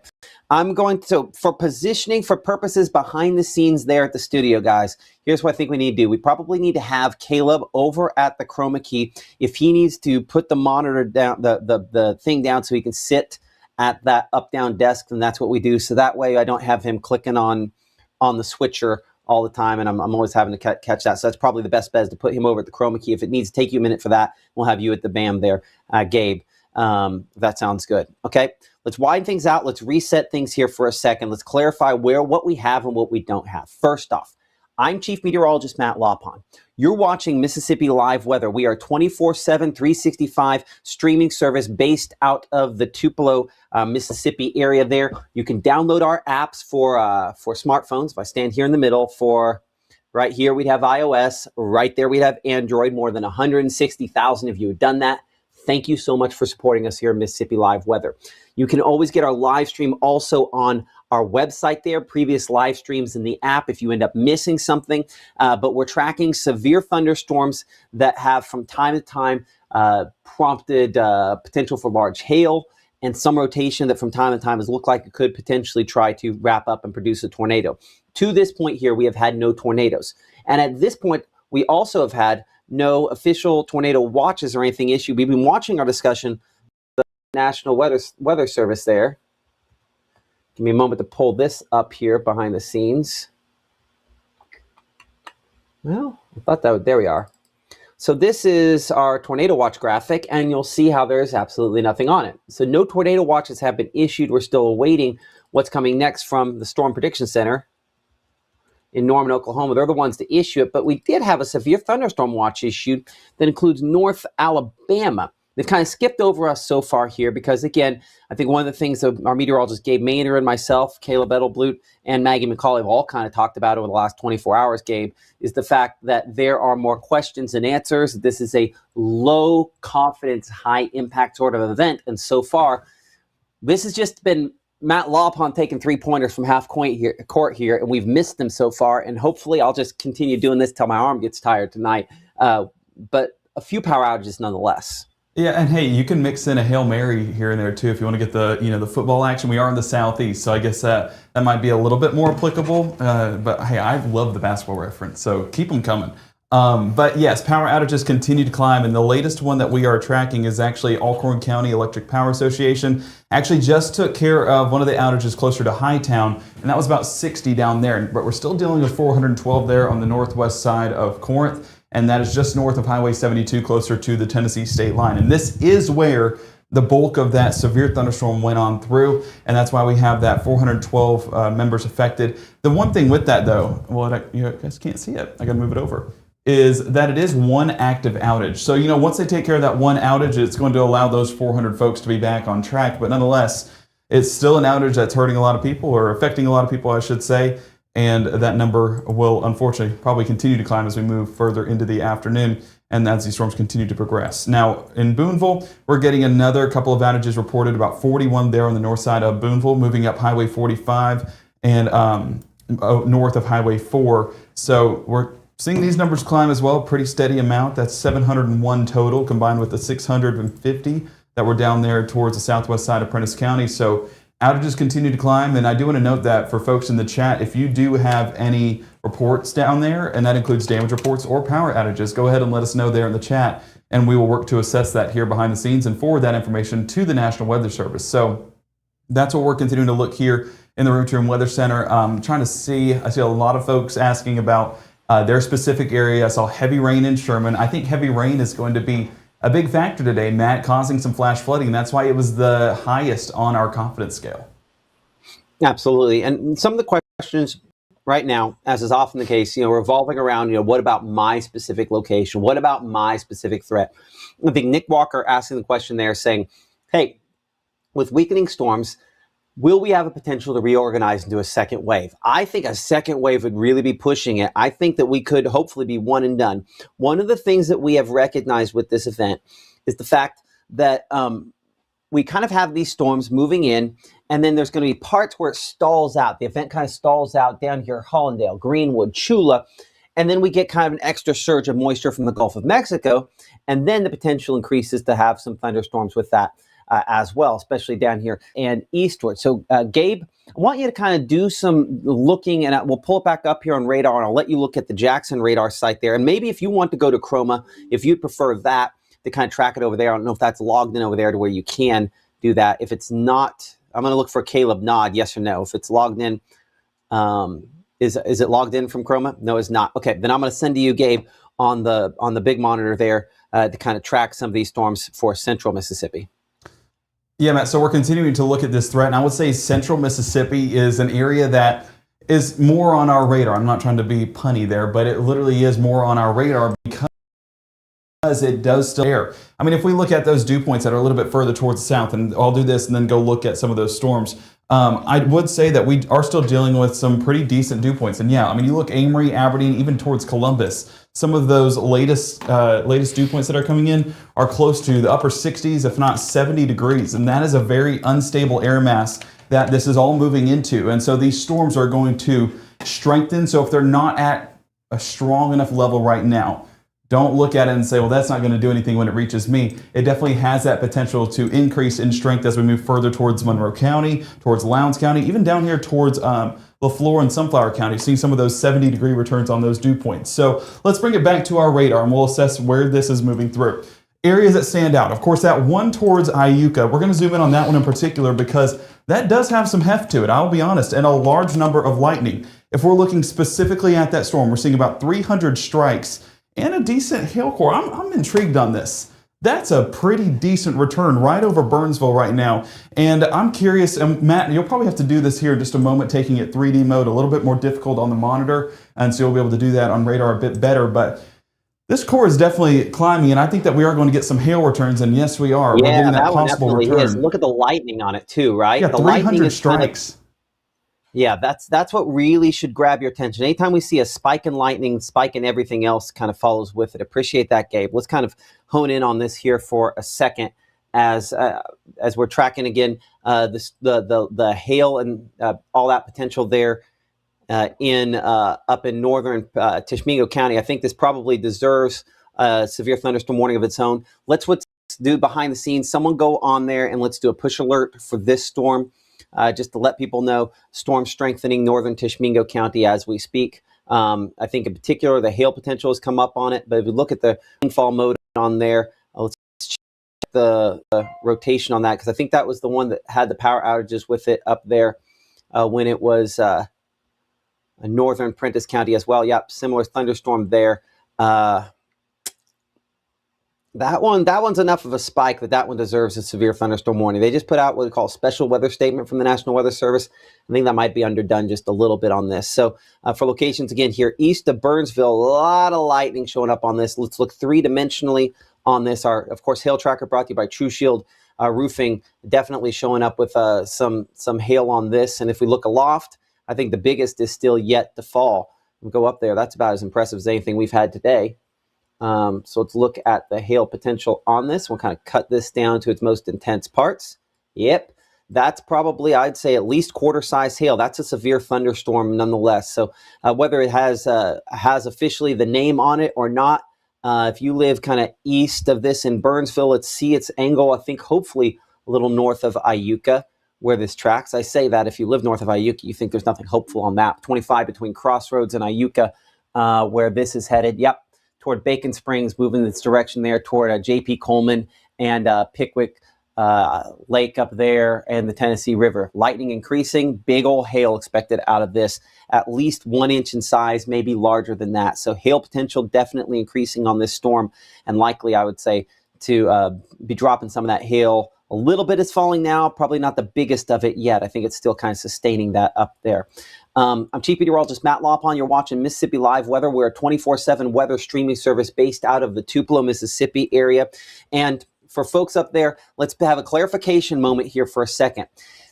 Weather Call calls you when the National Weather Service puts out a severe thunderstorm or tornado warning or a flash flood emergency. In this case, Weather Call would not be going off for this storm yet. They have not issued one of those advisories. So this is us on the live stream trying to give you a heads up. Hey, this is something we need to be paying very close attention to, with the potential this could be some large hail in excess of an inch and a half. Appreciate everybody on the different live streams there. Some of them have watched us when we were back at the TV station for 14 years in Tupelo. Others are joining us for the first time today, and appreciate that. Wes over there in Alabama, as I see on YouTube there. Been doing this for a while. We appreciate y'all for supporting us here on Mississippi Live Weather. As we come back on here to, again, Mama Justice Doppler radar, that largest hail moving, you can see where those lightning strikes are moving when they flash on there. That's a sign, again, where the latest ones are occurring in the last 2 minutes.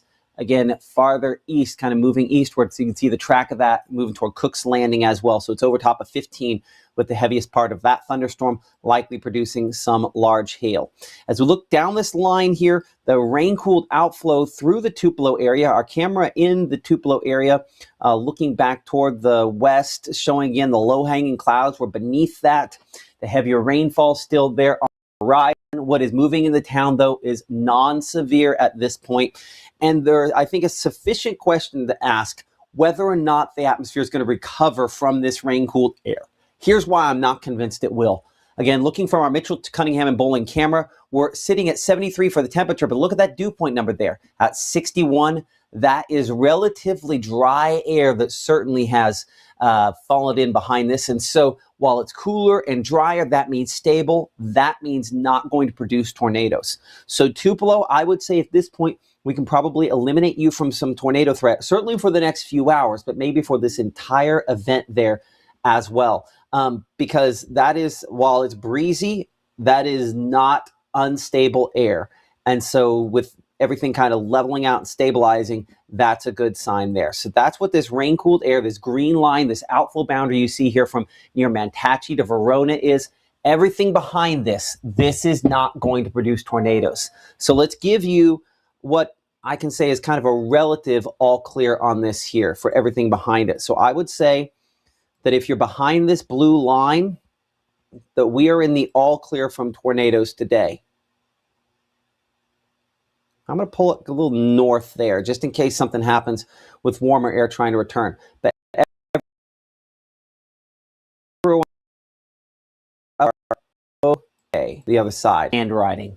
One of these days, I think I'll get one of those tablets where I can just kind of touchscreen on a little better than this. But you're okay. You're good to go anywhere here back behind this in the blue. We are stabilized. There's not going to be a tornado threat. We're not going to see strong tornadoes back in these spots here. I'm going to watch southern Calhoun County just in case this boundary here starts lifting a little bit northward. That's why I probably could have come closer to Bruce instead of all the way there, Calhoun City. So we'll be watching that potential for you. But everywhere in the blue, back to the north and west, no more tornado threat for you. We are good to go. We are past the peak. We are, all the things that you want to say on that. Ahead of it, I think the large hail there north of Iuka, probably falling from that thunderstorm, probably deserves a severe thunderstorm warning at this point here based on what we've seen today. And then we're watching some of these storms down south of the Golden Triangle. As we've said a billion times today, this is a high impact, low confidence scenario. And I see someone asking the question here, and it's a valid question. What if I'm directly below the blue line? Let's say this, give me 10, 15 minutes, and you're probably going to be okay, even below the blue line as well. Because what this is rain cooled air kind of moving ahead, right? And so that stabilizes the atmosphere. It takes a perfect recipe to see tornadoes. And so this is probably a little too cool and not humid enough, not unstable enough to produce it for those spots there. But you get ahead of this, there's still opportunity, especially when you look here, Monroe County, Aberdeen to West Point to Eupora, southward toward Ackerman. This is the spot here. We've had some projections try to produce rotating thunderstorms. And there's a big difference between not every rotating thunderstorm produces tornadoes, right? So we can get rotation on our storm rotation, all those sorts of things, and it doesn't produce tornadoes. And hopefully that's the angle which this takes. I'm going to look up toward Iuka here for a moment. But hey, this is one of those for Caleb or Maggie or whomever behind the scenes. This is one of those screenshot situations here as well. The screenshot and say, Matt says that if it's okay, that if you're back behind this, that you don't have to worry about this anymore. So we'll go and screenshot this a bit. So I see, Matt, you just calmed my nerves with 2 letters. Hey, that's the goal. We want to try to do that. This is not about hype. We have a 24/7 streaming service, so we're going to use the time we have, which is all the time, to explain the weather. So I want to be clear. Behind this in the blue, we're past any true tornado threat for you. Could something weird happen close to it down here on the southern fringe? Yes, that's what we're going to be watching very, very closely for you. But we are past any significant severe threat beyond that, I think. Now, as I bring in our meteorologist, Gabe Maynor, here for a moment. Gabe, again, that storm up there in Tishomingo County certainly continue to look strong. What else are you looking at as of 1:56? Well, power outages, I think that's still going to be the theme of what we're looking at here in the Room to Room Weather Center. 12 outages being reported there in Burnsville, and probably that number climbing as we head into the probably 2 o'clock, 2:05 range as some of those reports come in, and 26 outages closer to the Tennessee state line. I think that was from that initial severe thunderstorm that did get cleared out as it moved more into Tennessee, but nonetheless, Burnsville, that's where the core went right over the top of, and we do expect that to, again, continue to track right along Highway 72, maybe a little bit north of there, and expect some of those outages to come in as well. I mean, that hail core is still pretty decent, and our True Shield Roofing hail threat, our hail swath, we're still getting that possible return, and we'll see what those reports are coming in out of Burnsville and closer to Iuka. And again, that's going to be that area traveling up there towards the northeast, and as we put a track on that, and I'll do that behind the scenes here real quick. We can see, yeah, there's that core. There's some of those purples that are the higher DBZs that are returning. And I'm going to put this track moving. Oh, it seems like it moved on me. Matt, if you want to do this, I don't want to, I won't get in your way. There we go.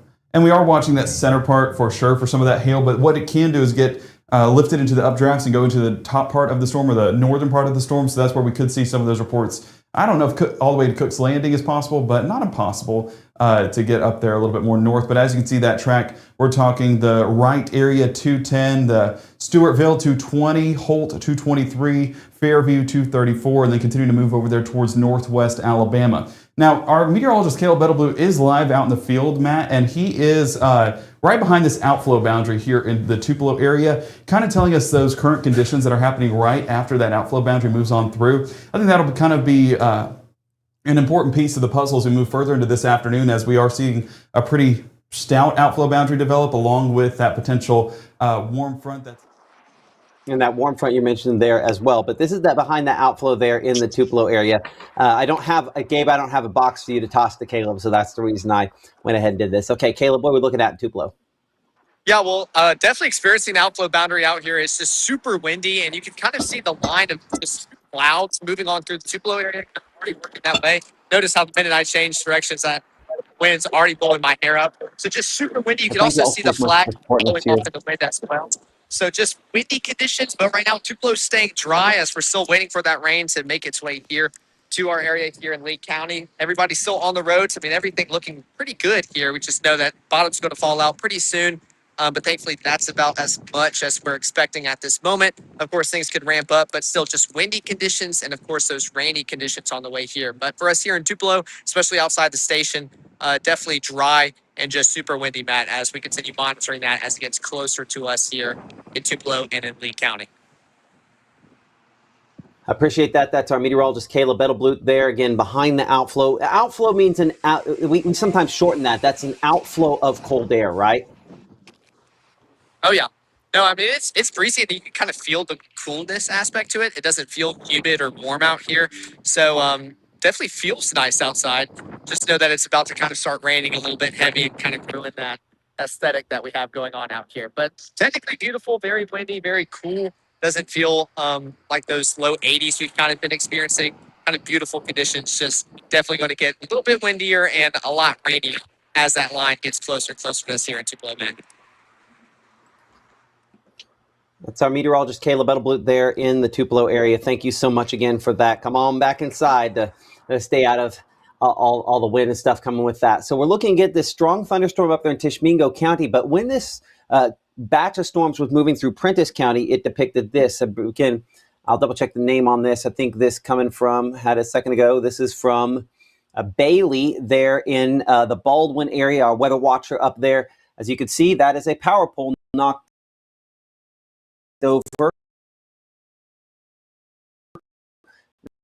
not completely by move through. He knows what he's doing. Prentiss County Electric Power Association, so he knows what he's doing. It's like, but you don't want to park your cars underneath that, but he'd be the one person allowed to do that, whether it's just blocking other people from driving under it or preparing to try to fix it. We appreciate those electric power workers for all of the incredible hard work that they put in to keep safe and get the power back on after storms move through. So that one moved through, again, Prentiss County earlier within the last hour or so. As we look at kind of the loop over the course of the last hour plus here on Mama Justice Doppler radar, you can see that that was not a particularly impressive storm as it moved through there, whether it was just kind of the gusty winds, gust front initially, or not. That storm can move out there closer to Bay Springs Lake at this point. The track you see on here is still for our strong storm that probably produced some pretty good sized hail up here in northern Tishomingo County, up there toward Waterloo and the Dart area. If you do have some hail to report here between Crossroads, Iuka, and Burnsville, one of the easiest ways to share those hail pictures with us is using the Mississippi Live Weather app. Large hail pictures,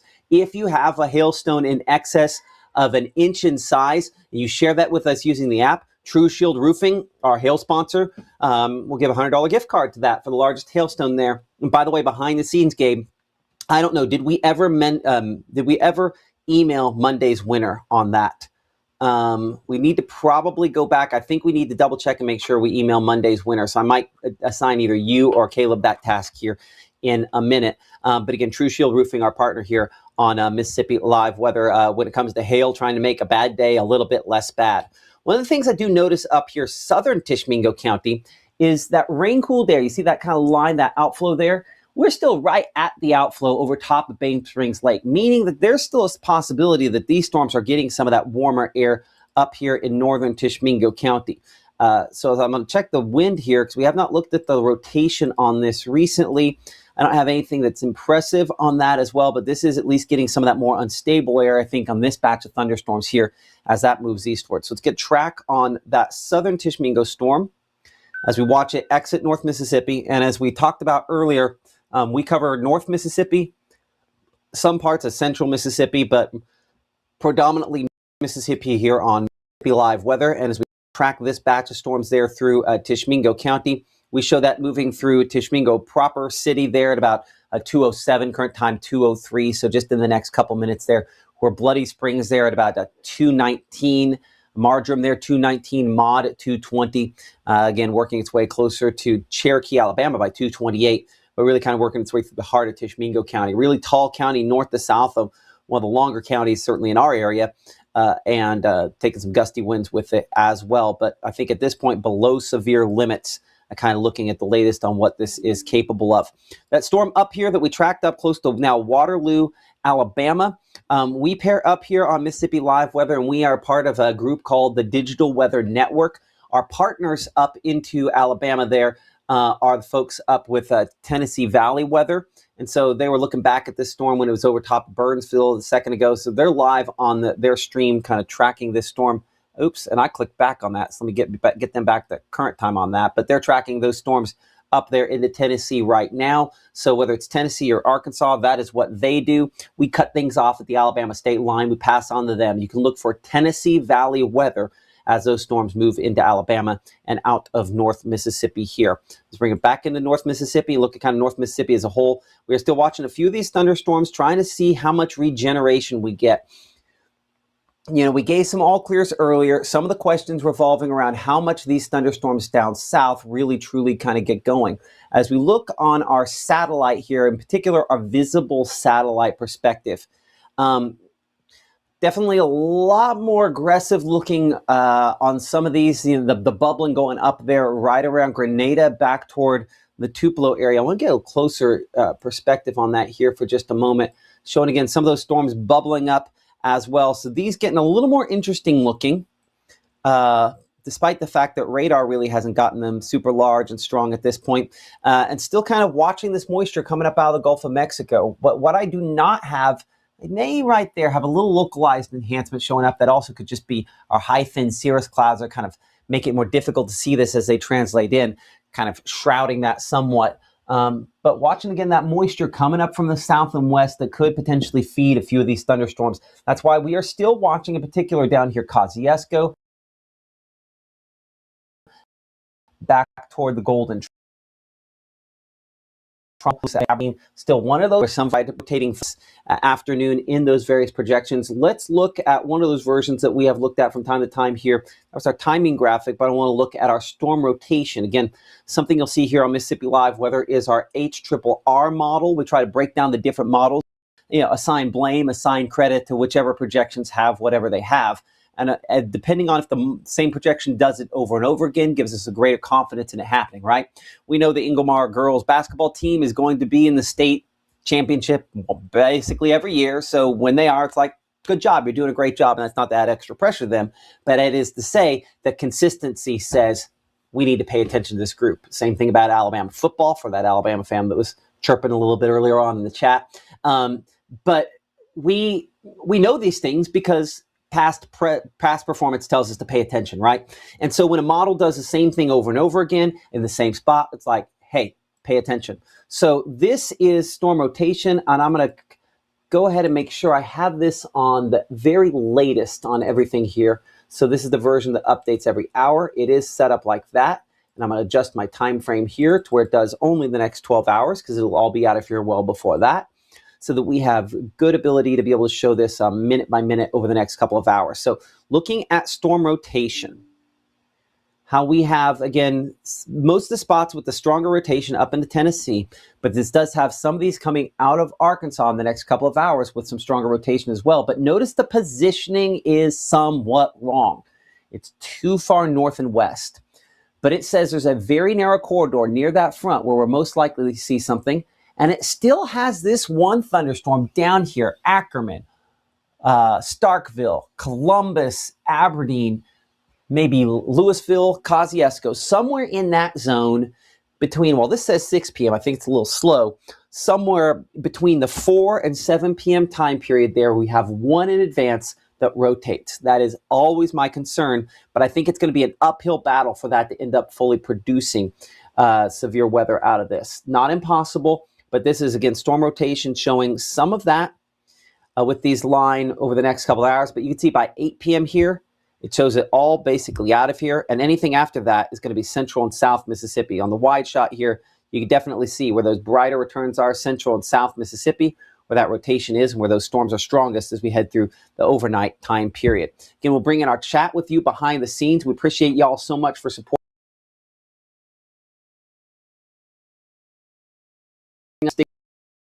here, Mississippi Live Weather. If you're one of the about 7,000 people watching us both on or on the different versions of, so thank you so much for your support. Pay attention here as they kind of cite first choice bank are spending their actual to make this for money we couldn't. That we're showing you today costs real money. Like what I'm showing you on storm rotation, TV stations in New York City have the same system we have here, and at least a tiered similar price. So point being that everything we have to make sure we keep you safe costs money, and whether it's IMPC, Mama Justice with our Doppler radar, Little's Jewelers that sponsors some locations on our 24/7 channel, or Room to Room that sponsors our digital weather center. support those businesses that support us here on Mississippi Live Weather, and we'll be able to keep doing this.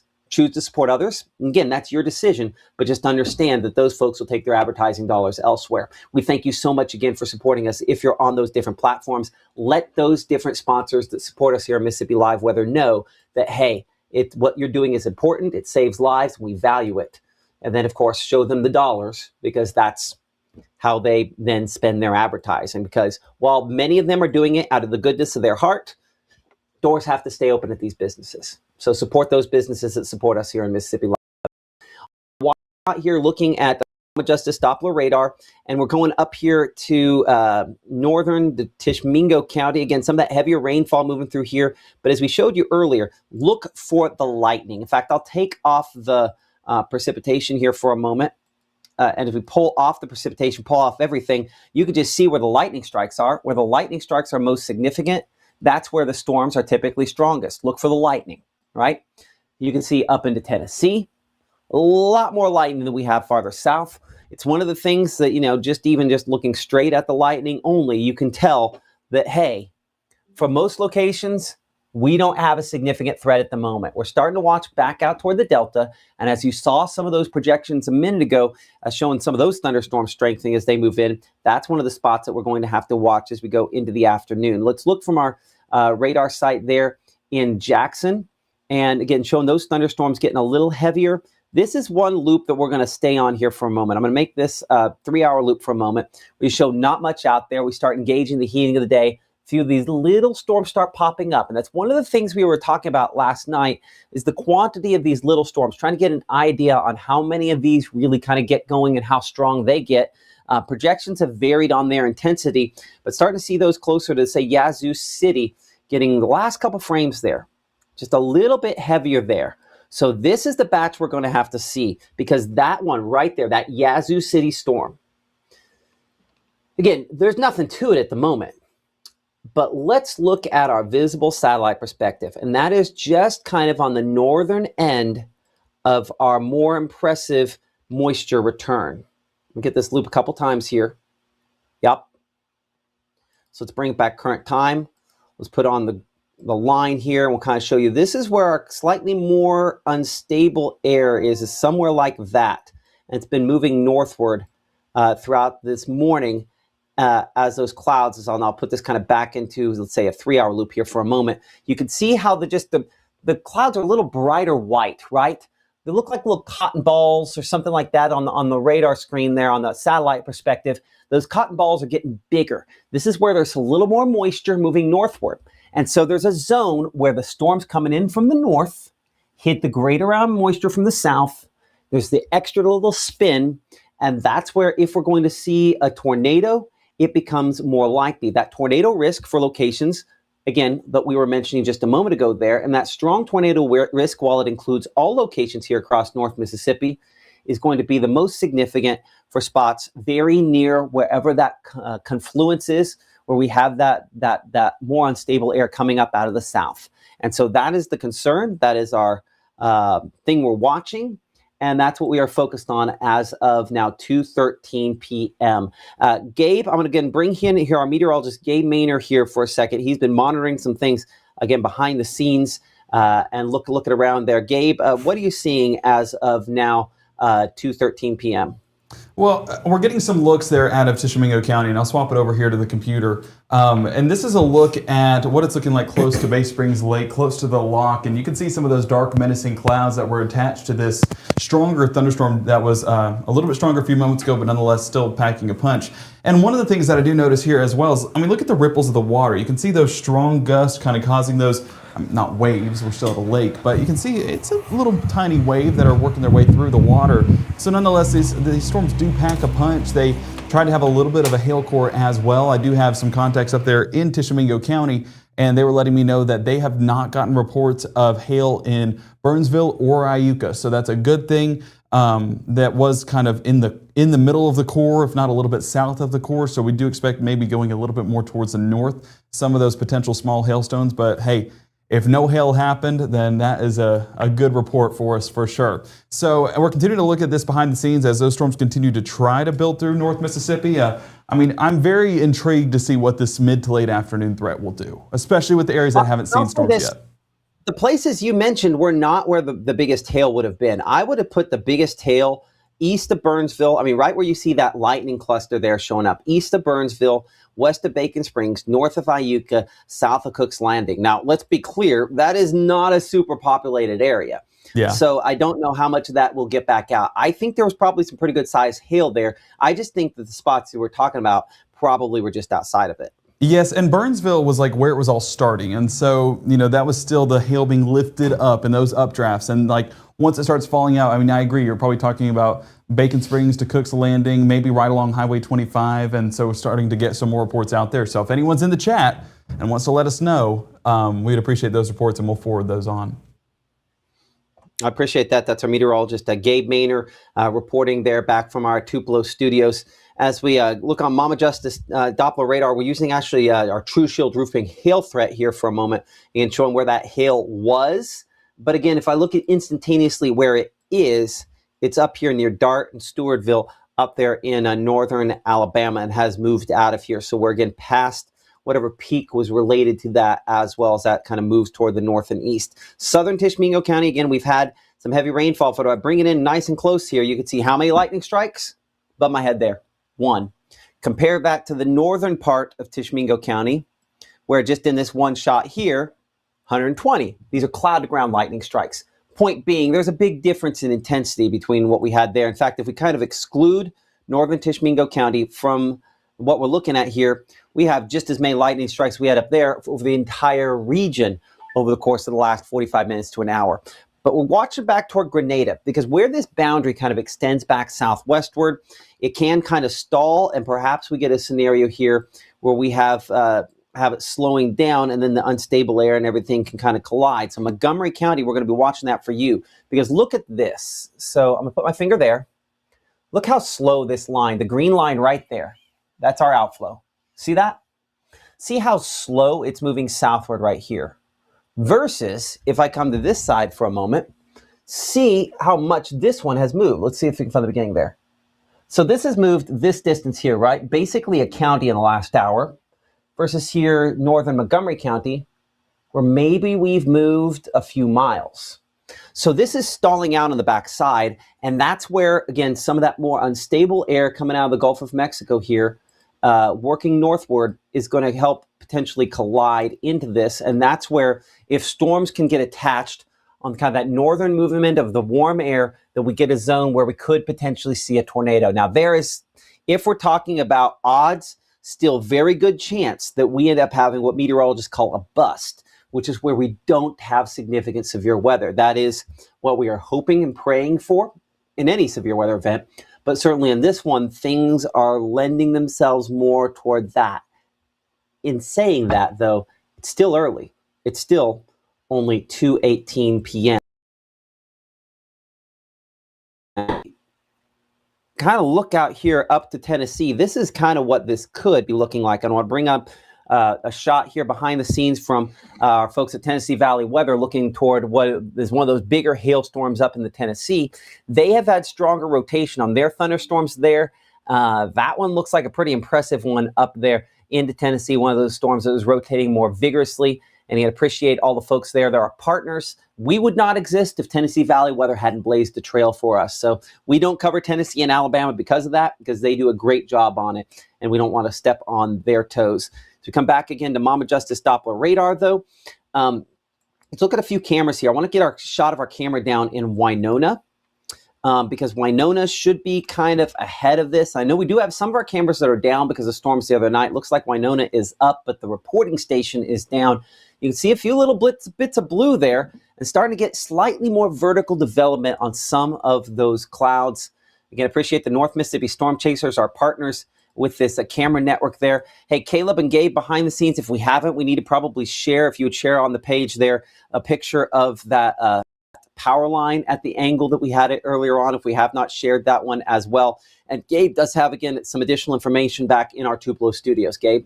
Well, I was just letting you know that we did send that off, but I do have additional information about that power line actually. So if we go over here to our outages there with Prentice County EPA, if you look at where it starts, Baldwin, and Baldwin was where we got that report of power line down. So it seems like that power line, probably just that single one, now 650 folks with that power outage. So the folks are there. We're getting pictures submitted to us of a ton of power crews out there with Prentice County EPA, and they're looking to get that resolved here soon, and hopefully that takes at least 650 folks and getting them back online. Some of those individual outages, I mean, they continue to see some sporadic outages throughout the area. Tom Bigby getting a little bit as well. We're up to 256. Again, very sporadic throughout the parts of Lee and Itawamba County. You can see over there closer to that's I-22 working its way towards Sherman, 43 outages. Just north of Moorville, 80 outages, 48 there closer to north of Mantachie, and then we have 32 just south of Fulton. So kind of just sporadic, Matt. It's kind of all over the place, and that's just what these gusts can do, knocking down one power pole and affecting a large number, a large cluster, but then doing that here and there all the way across North Mississippi, seeing that take full effect. Absolutely. Appreciate that, Gabe. You getting those sporadic power outages. And they have their own issues with that. As we come back here again to the room Weather Center, you're looking at a camera shot behind me here of Winona. We're looking at a picture sent in. Oh, apparently I'm going to have to go back to this version here to do that. Apologize for that. There we are. And this is Bay Springs Lake. Looking over top of Bay Springs Lake, a shot there of the heavy rainfall, maybe a little bit of hail when that storm moved over there just a little bit ago. This picture sent in using the Mississippi Live Weather app. You can, of course, share your pictures with us using the Mississippi Live Weather app for iOS and Android devices. It is a free app. Of course, it has alerts to go on with it and pretty much everything that you could desire weather-wise. Again, I'll pop that back up, leave that up here, and appreciate that picture coming in from, that would be Crystal.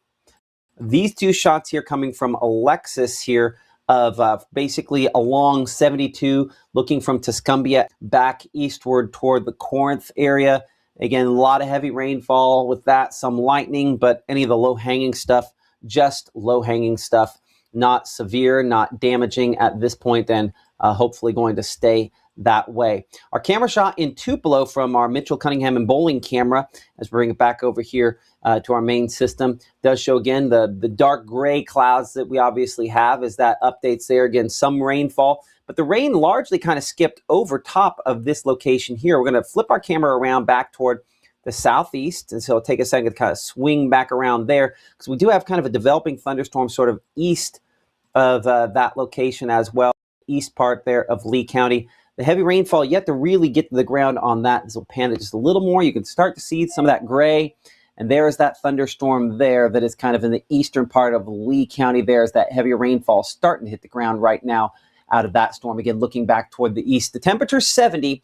And to address some all clears here for a moment, it would take something pretty incredible for us to get severe weather in the Tupelo area today now.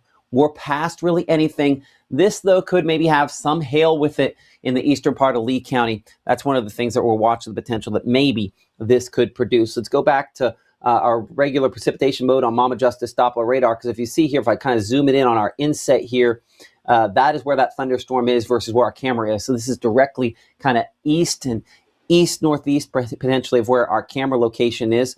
As we show back on Mama Justice Doppler, it's not a particularly strong storm, but it is over top of Moorville there. Again, kind of lifting toward the northeast. All of these have been lifting northeast today. Speed on them around 40 to 45 miles per hour.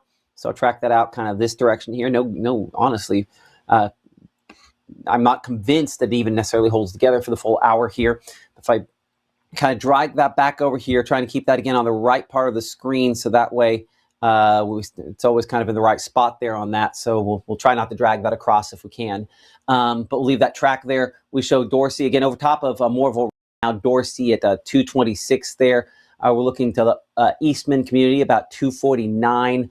Vina about 303. Again, Fairview 244 there. Fulton with 234. And then gradually again into Alabama as that moves through parts there just near the Red Bay area. I don't see Red Bay in that list officially. I'm going to adjust this up just a little bit so I can capture. And we have a lot of viewers there in the Red Bay area, so I want to make sure we have Red Bay in the track of that just in case. We show Red Bay at 259 for you, Golden 259 as well in the southern part of Tishomingo County, southeast Tishomingo County, if that kind of holds together at that angle there. As we clear that off in here, again, Gabe has been monitoring a lot of the behind the scenes stuff that's been kind of coming in with this as well. Gabe, what are you seeing? Any pictures, anything of note at this time?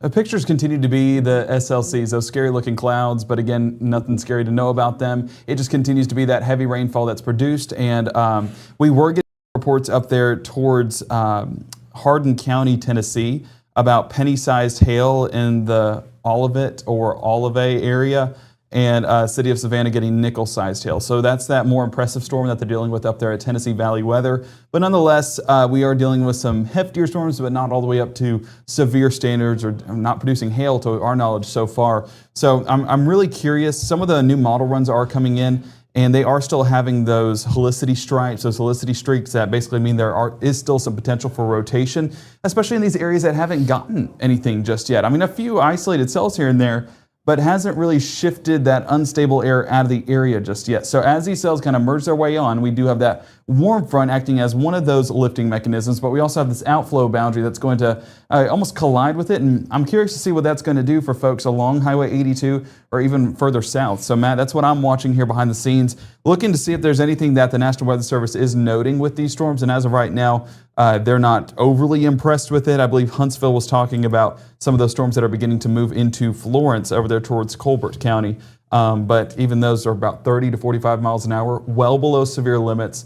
So that's where we stand right now. But we're still at 226, and we do expect that threat to continue into the late afternoon, into the early evening, and potentially into the overnight hours for some. Not too far overnight, but well after the sun does set. So we're watching this all the way through, hoping that nothing significant happens and those reports remain minimal. But nonetheless, we've already seen power poles knocked over and sub-severe gusts. We've seen several power outages. I think in total, we've seen upwards of about 2,000 to 3,000 today with that power pole down and a few other sporadic outages. One good note with our outages, if we pull it back up here towards our computer, is that nothing is being shown over there towards Alcorn County. And that means that those outages have already been taken care of by the Alcorn Electric Power Association, and very grateful for their hard work. And as we bring it over here towards Tishomingo County, you can see that we do still have about 12 outages there towards Burnsville and 26 closer to Bay Springs Lake. So watching that as we continue into this afternoon,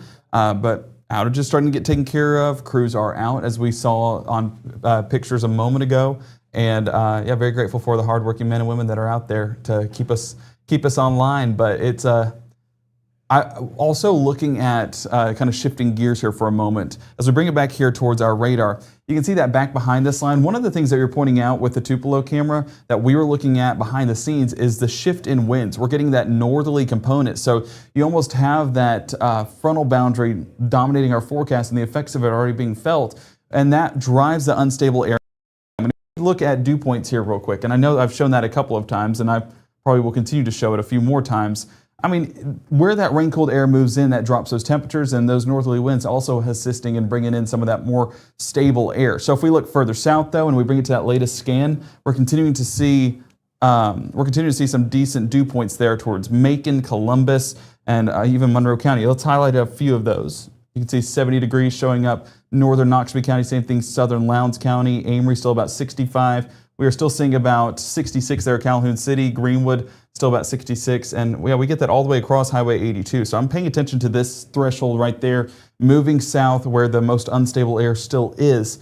Only thing that's been lacking, fortunately, and we talked about this being a limiting factor yesterday, is the upper level wind support, and so far has not been overly crazy, and fortunate that those ingredients haven't gotten better as we've gone through our Wednesday afternoon. So hoping those reports remain minimal, but of course we are watching this behind the scenes more, Matt, and of course we'll let you know if we find anything out, and pictures, continue to bring those in. Our weather watcher is doing a great job out in the field letting us know what's happening. Absolutely. And at this point here, luckily, it's been potential more than anything else, and that's fortunate, because when I look here behind the scenes at kind of what's going on up there in Tennessee, this looks like a rough shot from our friends up there at Tennessee Valley Weather. Again, appreciate those folks there. You know, we cover North Mississippi. They cover Tennessee, Lawrenceburg, where they're based out of, Tupelo, where we are based out of here with our room-to-room weather center. That's a fairly rough-looking thunderstorm up there in the Tennessee. This is what a more severe storm looks like versus what we have down here in Mississippi. So again, appreciate our partners up there. That's, you know, one of the spots, again, where we're obviously concentrating on things being a little worse. And as Gabe mentioned a moment ago here, these pockets of drier and less stable, less unstable air, where you see some of the greens on there. Again, we've kind of mixed things down behind this boundary. That's a good sign. So whether or not we have, I think, enough unstable air to produce tornadoes remains a question, and questions are good. When I know exactly what's going to happen, usually something really bad is going to happen.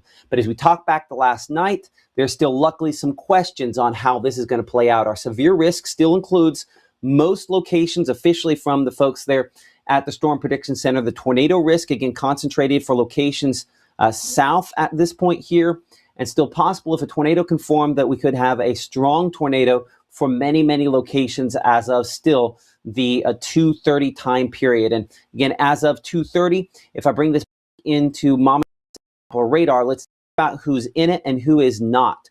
So let's give some all clears here for a moment for folks, and then we're going to kind of dive deeper in some other factors with this. So if we give some all clears, I'm going to say if you are at the blue line here, and you live kind of north of that, you are all clear. So I'm going to see if LL. Hey, Gabe, here's what we're gonna do.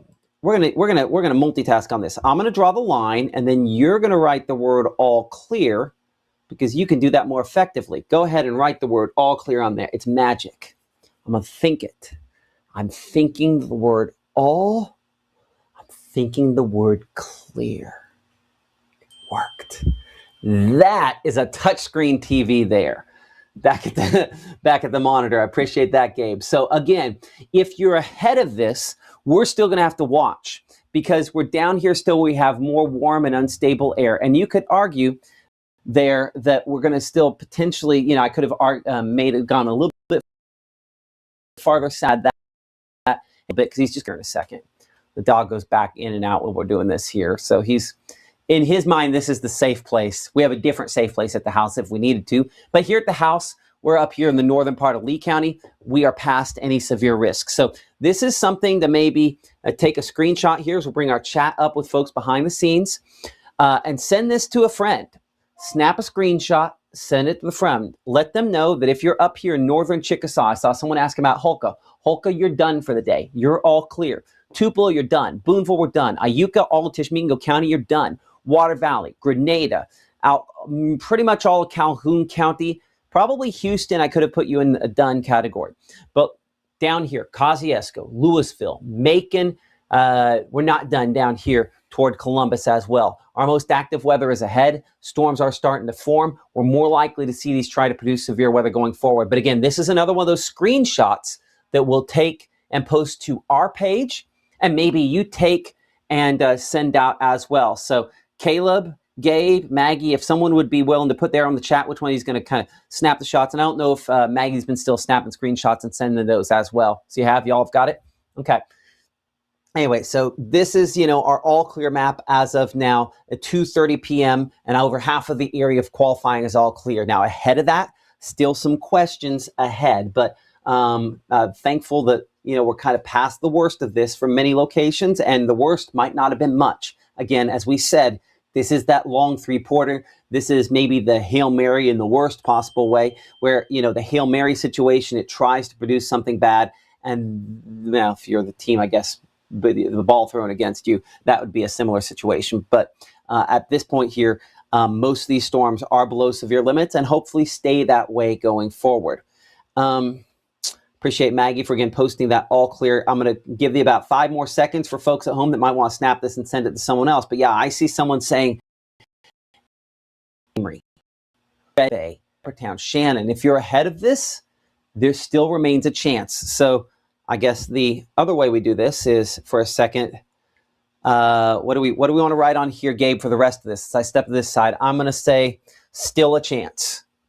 So we'll write in red there. I've already kind of highlighted red, and we'll say still a chance down here in this area down below.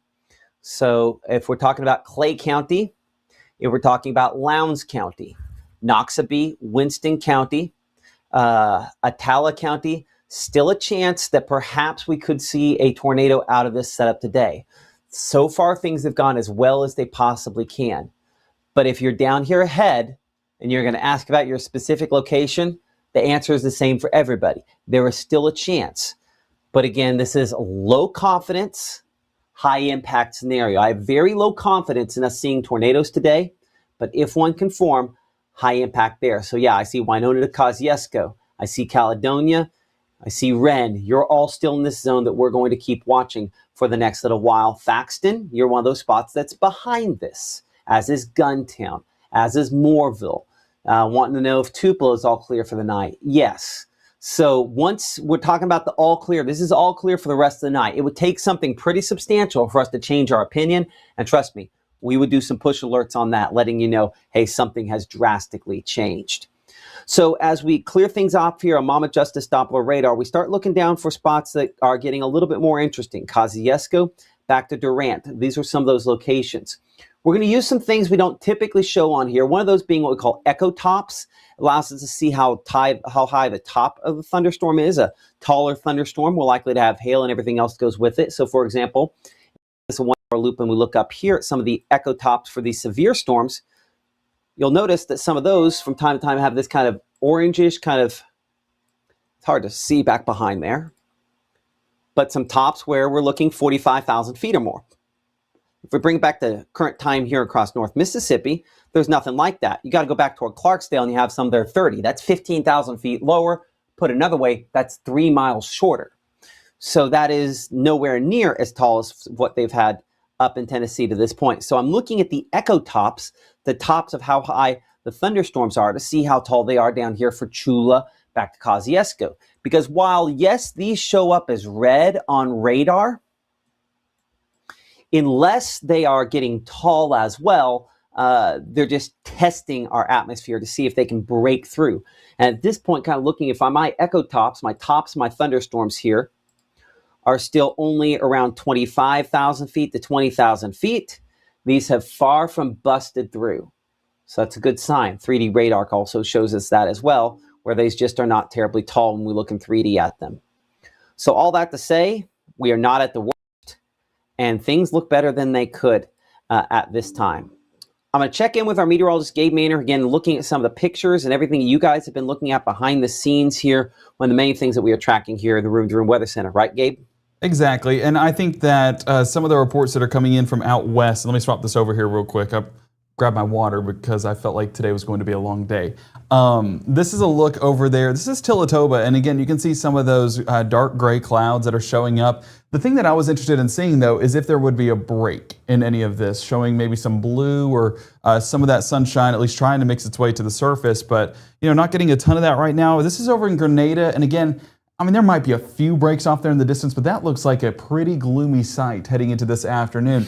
And that sunshine is what kind of allows those that warmer, unstable air to filter into North Mississippi. And the fact that we've not gotten that in areas that had the potential to is a great sign, furthering what Matt was saying just a moment ago. And I do want to make sure I give credit where it's due. That was from Ryan and Ruby. Ryan over there in Grenada submitting this picture, and then Ruby in Tillatoba submitting that one as well. Now we are continuing to see more of those runs come in regards to those latest models. And this is where, you know, I'm not completely ruling out the fact that there is still enough instability and we do get some of those streaks moving through North Mississippi. But I think that, you know, it's getting the new data that's being put out, the current data right now, and then putting it into that next model run. So as each run comes out, and currently we're on that 18Z run, you know, we're assessing that more in detail, but there is just some of those limiting factors that have limited us so far, and I think they're still in place heading into this evening. And, you know, the fact that we're not getting a ton of sunshine mixing its way all the way to the surface, I think that is another limiting factor. So,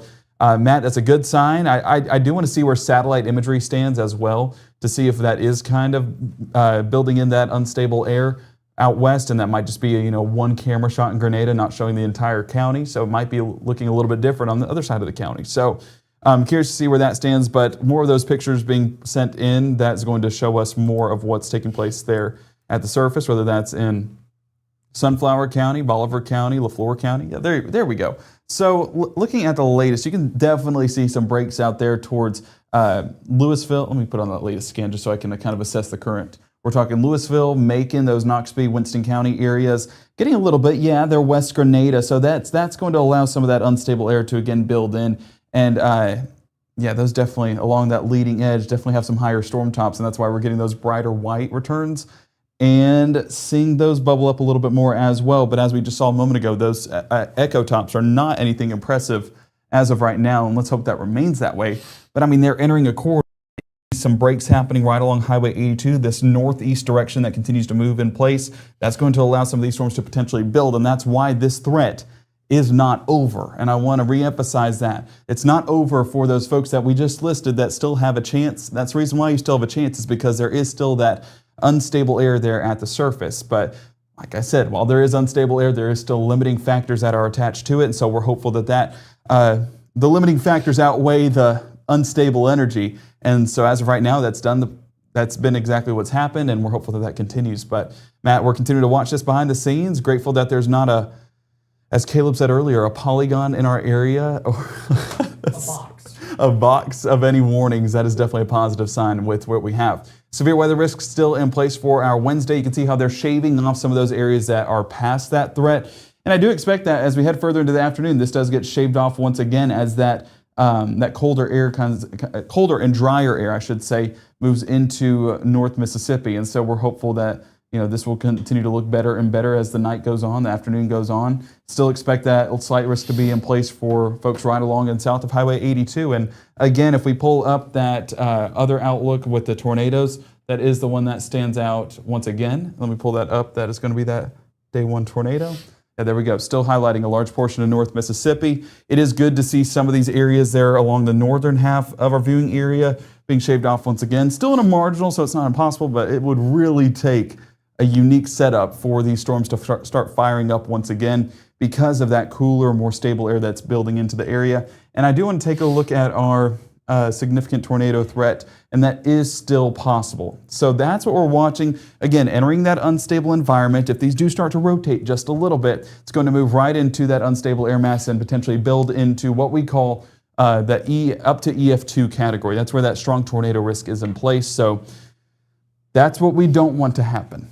But it is still possible to happen. It would take, as Matt was saying, a full court shot or a Hail Mary at the end of the game in order for that game winner to take place. But we are in March Madness. I guess game winners do happen, but it would definitely take a unique setup for this to kind of produce some of those EF2 tornadoes. So, Matt, a lot of limiting factors, and this is not a forecast that we're basically, you said it earlier, that we're knowing what's going to happen. We know the ingredients that are there, but if we knew what was going to happen, then this would be a much more dangerous setup. For example, up north into Illinois, we know they had that the moderate risk, that level 4 risk that was in place, and that was actually where we got some of those strong tornadoes. And they're doing surveys. I'm curious what they end up rating some of those tornadoes, but we do expect that to be up to EF2, if not EF3, if not potentially EF4. But again, survey crews are out there, and we'll see what they have coming up later on this week. But we are not going to get that same environment down here as they had up there. That's one positive with this setup, but it doesn't mean that strong tornadoes are impossible, especially as that continues to build through North Mississippi. Okay, where do we stand? Let's go ahead and put this on a loop, 30-minute loop. And I want to look at this boundary, because we do have these individual cells that are building through Attala and Holmes County, getting closer to Carroll and Montgomery County, and there's your boundary once again. So we have this warm front, but we also have this boundary. Let me go ahead and draw this out. And we're going to use yellow, because yellow is a good medium color. And if we draw right along that boundary, there you go. So you basically have this boundary, but you also have this warm front that's flooding in some of that warm, unstable air. That's going to allow more of those showers and storms to form, getting some of these isolated cells. And since we do have, I think I can still put it on a loop despite drawing. Yes. So since we still have these showers kind of building in, once they meet this boundary, I'm curious, once these come together, how that is going to grow, how that is going to strengthen, and hopeful that doesn't produce anything. But I would say that's where we could see some of the stronger storm potential. But we would definitely need to see that ramp up before that concern does climb. So there's where the boundary stands right now, that line in yellow. But we are watching this batch of cells. I'm going to move it. Oh, I'm still drawing. That batch of cells further towards the south, of course, catching our attention. And you know, Jackson might be closer on this. Jackson might get us a better view at some of those echo tops. And so putting it on that latest scan, continue to see those build into Holmes and Atala County. Still not overly blown away on that. I mean, we're not talking about any significant threats. Maybe getting a bit of a core right there as we take a look at our peak impacts. And that's where we could be getting some of these, some small hail being produced out of that. But again, not sold on that. I do expect it to remain well below severe limits as of now. But since we do have a little bit of a core that's starting to build, and I'm going to put it on a loop with our peak threats. So let me do that here real quick. About 30-minute loop and kind of watch how that builds in. Yeah, you can see it does maintain a bit of a core, especially moving closer to Durant, Chula, and Kosciuszko right along Highway 12. That will build more towards Winona as it does meet that boundary and potentially produce some of those stronger storms. But let's go ahead and assess the line as we move further up there towards the north and east. And of course, we do need to swap radar sites. The rain didn't go away. It's just the beams are very high up at that point. Let's change it back to Monroe County, and there you're getting a look at some of those latest scans. Still a little bit more impressed with what's happening up there towards Tennessee, and that's one of the ones that we were talking about last night, I believe at 10 o'clock. You know, we were starting to get some of those rotating storms all the way out here towards DeSoto County in northwest Mississippi. But we talked about the fact that it got more impressive once it moved towards central Tennessee. Well, we're getting that verified in our forecast now as we are with those severe thunderstorm warnings in Mount Pleasant and Lawrenceburg, and not going to be shocked at all if there is a tornado possible with that.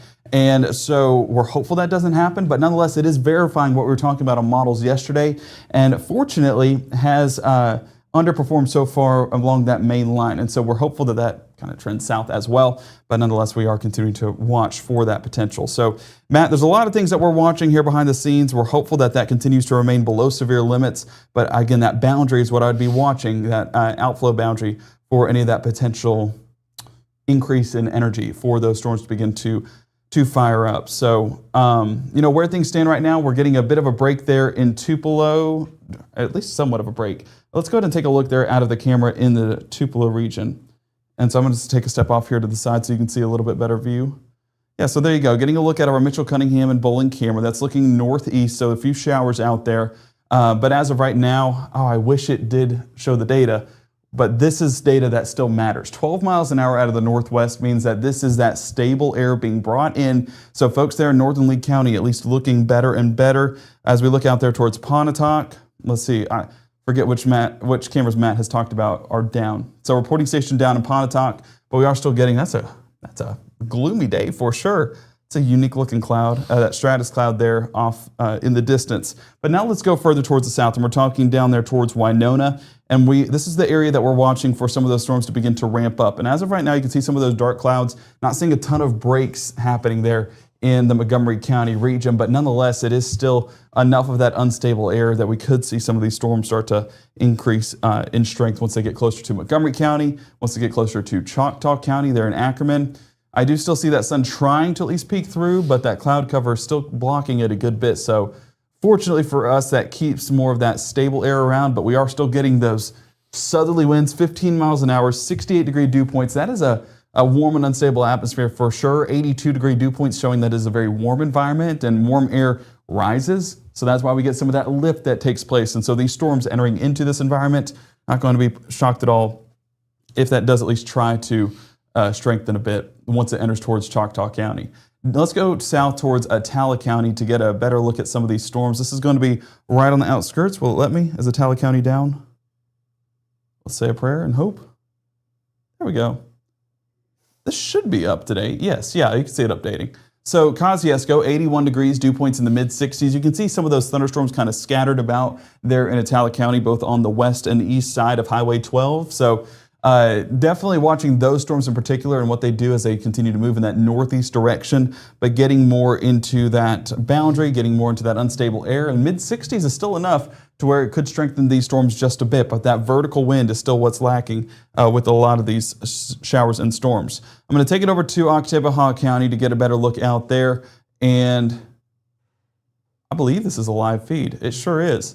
There's that blue that I was talking about, and this allows for some better mixing, but again, allows that sunshine to reach towards the surface, and that destabilizes the atmosphere once again. And we can see it with our dew points at 68 degrees, the winds about 15 miles an hour out of the south, but also those blue skies at least trying to peek through. So Golden Triangle was an area that definitely stood out on models the past couple of days. I would say it's not impossible to get some of those storms once they move in to look a little bit better. So paying attention to that. Matt, I don't know if you're behind the scenes and want to offer some insight on this, but that's definitely an area that stands out whenever we're talking about potential for storms, potential for strong storms, and potential for severe storms as well. So getting that break, getting that mixing a little bit better. So we'll see how that translates into these storms that are developing from the south and moving northeast.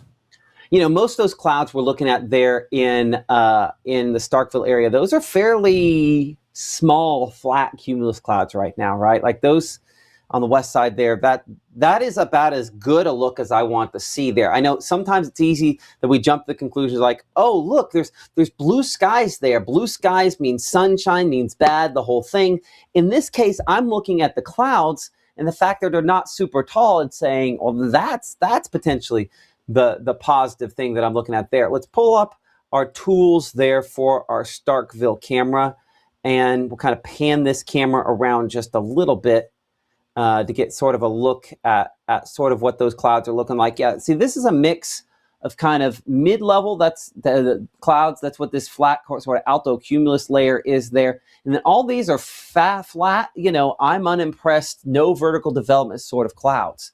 So this is about as happy a shot as I would expect. Now we're looking west, I'm going to look more southwest, and that's kind of the direction where we expect things to get a little bit more rough looking. And you'll notice the clouds getting darker. Again, dark clouds just mean tall clouds, don't necessarily mean bad, but this is looking kind of back southwest, again, toward that batch of storms kind of more developing down that direction there. So that is the zone. We kind of get these lines of clouds trying to develop and sort of move into the area. And so that's one of those batches there that we could be looking at as well. Let's come back to Mama Justice Doppler radar. Again, not much developing along that at this point.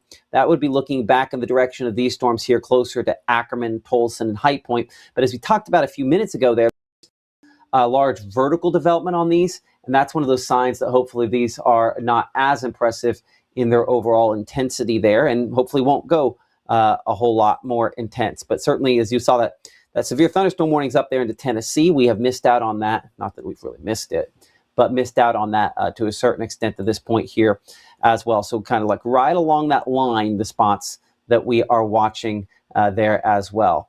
I see someone saying that something's a made-up place. No, we have every stop sign here in Mississippi is named either by a church in the past, a cemetery in the past, or a place at this point here, whether it's a business or otherwise. You're going to see some weird names on the radar behind me. I would rather that weird name mean nothing to you and me and something to someone who lives nearby. So we turn every single one of those names on there that we possibly can.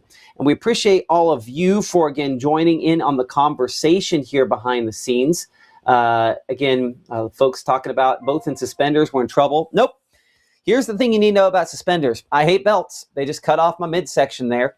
And so, hold on. Does Gabe wear a belt with his? Let's look at this here, if we've got that faux pas going on. I looked up for a second there like you might have. No, so back in the day when I was learning how to wear suspenders, I definitely did attach a belt to it. And at my wedding, one of my groomsmen asked me, he said, Gabe, I want to wear a belt with it. I said, no, the whole point of suspenders is to keep your pants up. If you need a double layer of keeping your pants up, then you need a new pant size. Well, you need a new workout regime, right? That's for sure. So let's answer some all clear questions there. Appreciate that, Gabe, for our commentary. Again, appreciate all of the folks here in the corner that are there sponsoring us. Whether it's Carl Hogan Toyota that sponsored our SEC forecast, whether it was baseball or basketball or football earlier in the year, or Casey Lott that sponsors our game of the week. Without Eat With Us, without all these folks, we could not do what we are doing. So support those people, support us here in Mississippi Live Weather. That's what allows us to continue providing this service. The intensity of our storms down south continues to increase somewhat. In saying that, we can, I think, still give some all clears for some folks, as we've done a few times here recently. I would say that we are now past Grenada, everywhere here, Grenada, Coffeyville, Bruce, all of Calhoun County, almost all of Chickasaw County. We can give all clears. Pontotoc County, Lee County, all clear for you for those storms moving that direction there. And depending on where you're at, we do still have some shots here from our folks out in the field it's a decent amount of sunshine. This is from our Ethan Foster, again, on the live drive for us, the Mississippi Live Drive. Then your microphone's on. Oh, I'm sorry. Just so you know, for one reason or another, I think it's on here from when we do actual sports stuff. But our Ethan Foster there on the live drive, kind of in and out of cell phone service as he is looking there at one of the domes around there. I'm guessing that's probably down there in Monroe County would be my guesstimate. Ethan, where are you at? Yeah, so Matt, just getting ready for whatever happens later today. Actually was headed to pick up some groceries. That's actually Hamilton High School that you just saw. So pointing south right now, Collins Lane in Hamilton, and about to be pointing west right here, headed towards the intersection of Highway 45. Yeah, and like, so many times in Monroe County over the years, how many days have we had, it looks like this in the afternoon, early afternoon, and it changes pretty quickly in the evening. Well, hoping that's not the case. It's still, we're coming up on 3 p.m. there, and we're hoping that you're okay. Again, Ethan is down here. Hamilton, for those folks that may or may not know, is kind of the south portion of Monroe County there. And so we're still ahead of that outflow boundary. If you look to your right, Ethan, there's kind of probably a line of clouds. Maybe you kind of see what's ahead of it there. Probably gets a little bit darker well to your right. Is that something you can see from your perspective there? It's still toward the horizon.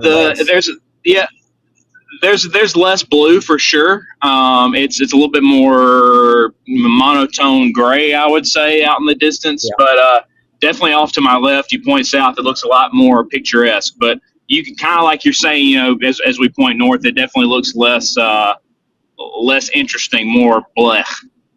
Yeah, well, that blech is I think the boundary that will help produce more of those thunderstorms later on. You are kind of in prime zone, so I would say to you, just like I would say to anybody out on the roads in this situation, kind of know where that safe place is and where you're going to be for this afternoon. It's a Wednesday. I know a lot of folks have church this week. It is our. Yep. It's our spring break week. I don't know if that you're going to help out at that, or if that's something on your schedule for tonight.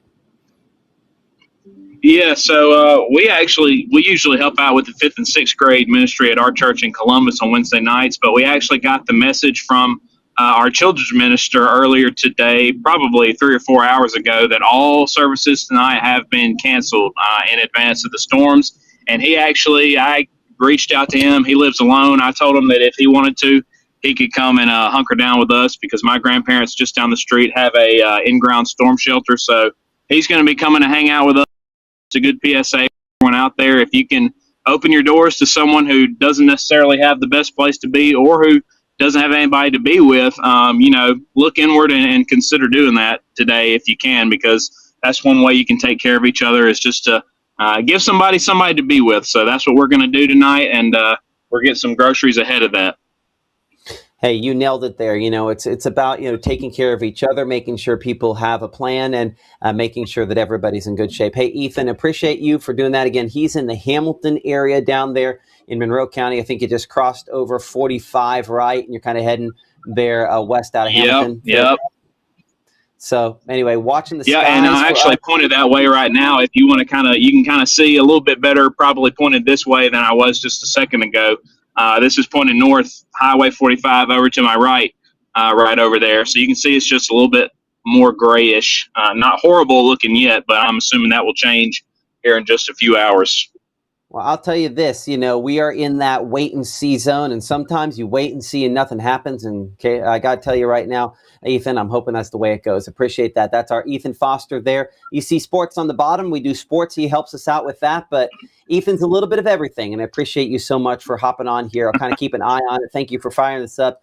Be safe. We'll talk to you here in a little bit. All right? Absolutely. And like I said, I'm just a call away. I'll keep an eye, and if you need anything, just give me a holler. Okay, just fire it up and let you know. We'll talk to you in a bit. Bye. Okay, this is our Ethan Foster there. And again, I'm going to bring in Gabe here for a second, looking at some of these cameras here behind the scenes. And Gabe, getting a little darker on that one there in Starkville, right? For sure. And also just outside of there in the Mabin area, which this might be the camera, it might be the one next to it. But, there was a little bit more impressive cumulus clouds, a little bit more impressive structure. Oh, man. Matt, that may have been the Maven camera. These are so close together, I get them backwards. But I had it on my screen earlier. Yeah, I mean, it's still pretty flat, but I mean, there's a little bit of a lift there.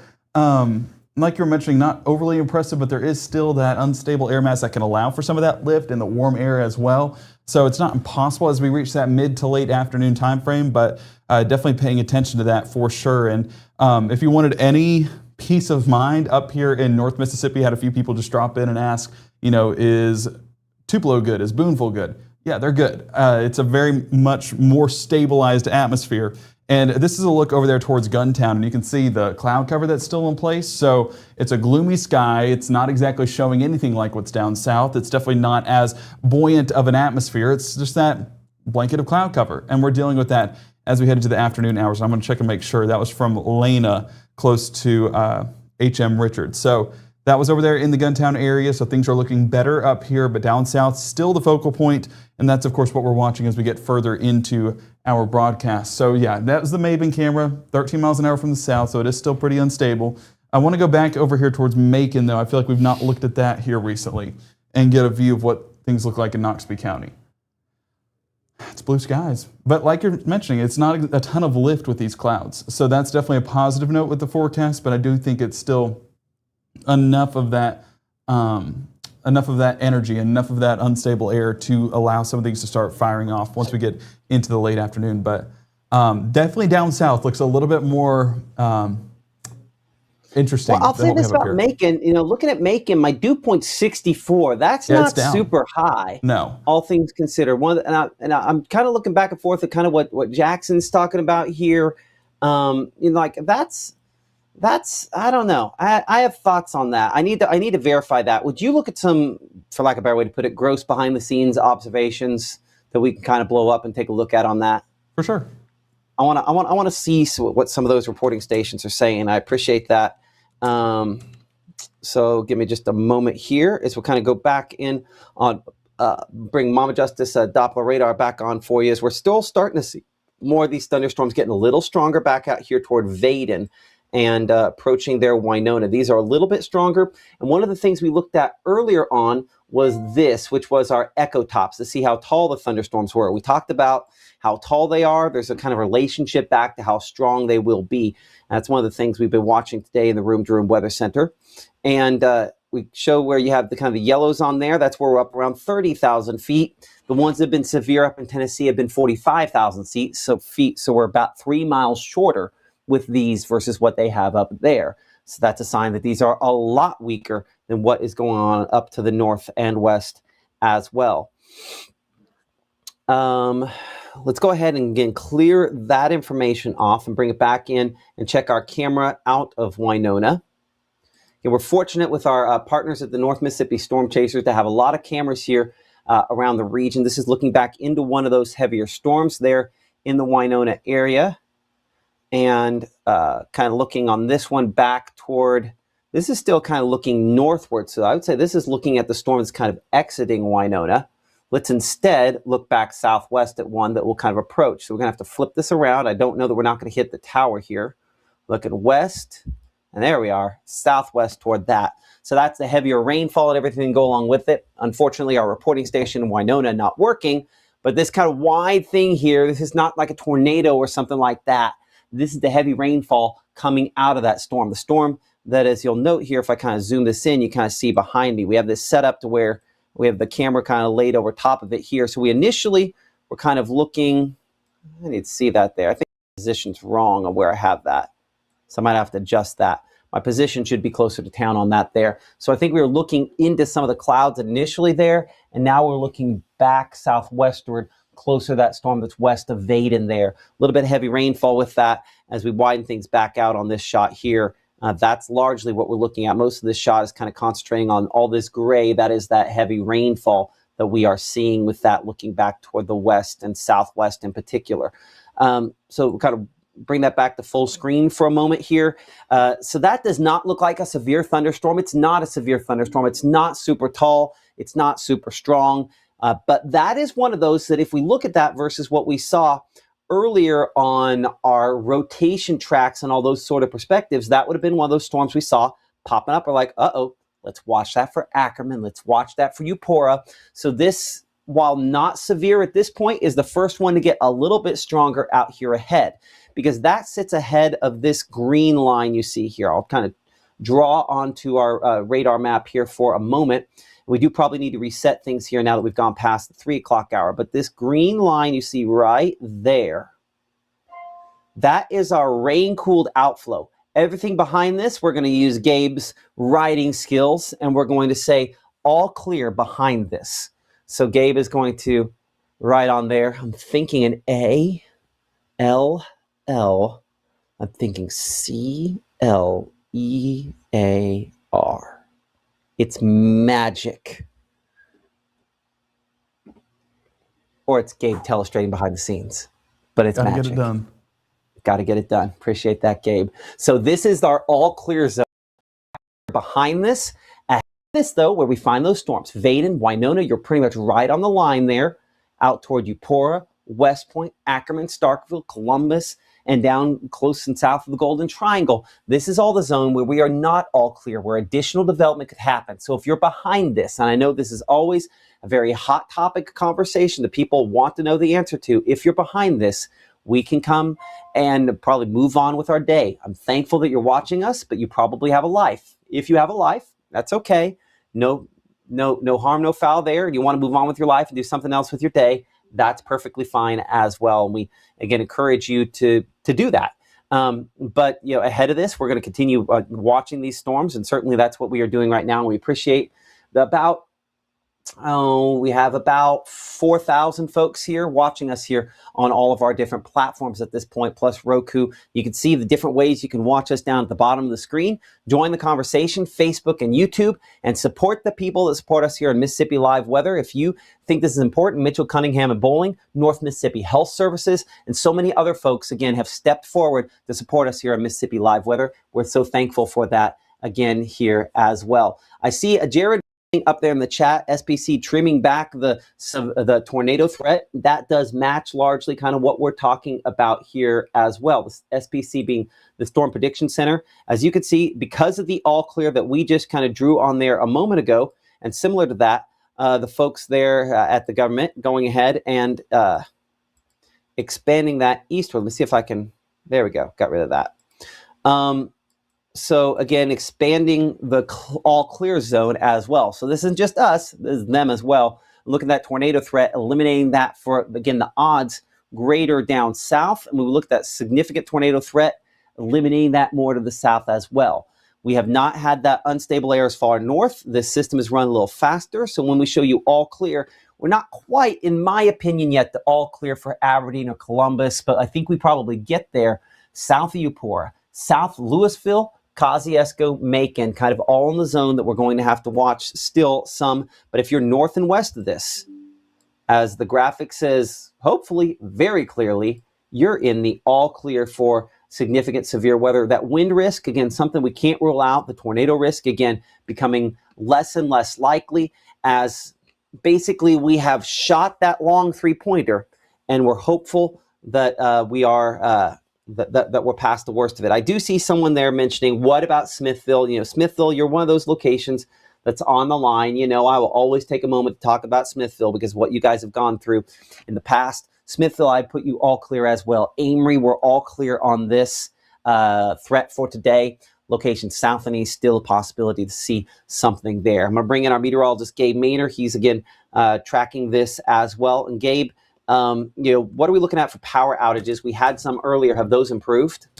They have gotten a little bit better. And as I was telling people here, it's like, everyone is out and about looking to restore some of the outages that we are dealing with. And as we look at some of those latest outages for Tom Bigby, we're down to 148, upwards of 200 just about 30 minutes, 45 minutes ago. So you can see how that is still kind of that sporadic development. Alcorn County, like we addressed earlier on, currently with no outages. And hey, this looks way better. Boonville, or the Prentice County area just north of Baldwin, they had 650 outages. As you can see, of the latest, only about 85. So things are definitely trending in the right direction, and we expect that to continue as we head through this afternoon. And with those areas that were affected earlier on today, they are seeing those outages come down. Again, thank you to the hardworking linemen and women that are out there working to get this resolved. Northeast EPA is, again, what Caleb was talking about several hours ago, where those storms were initially going on through.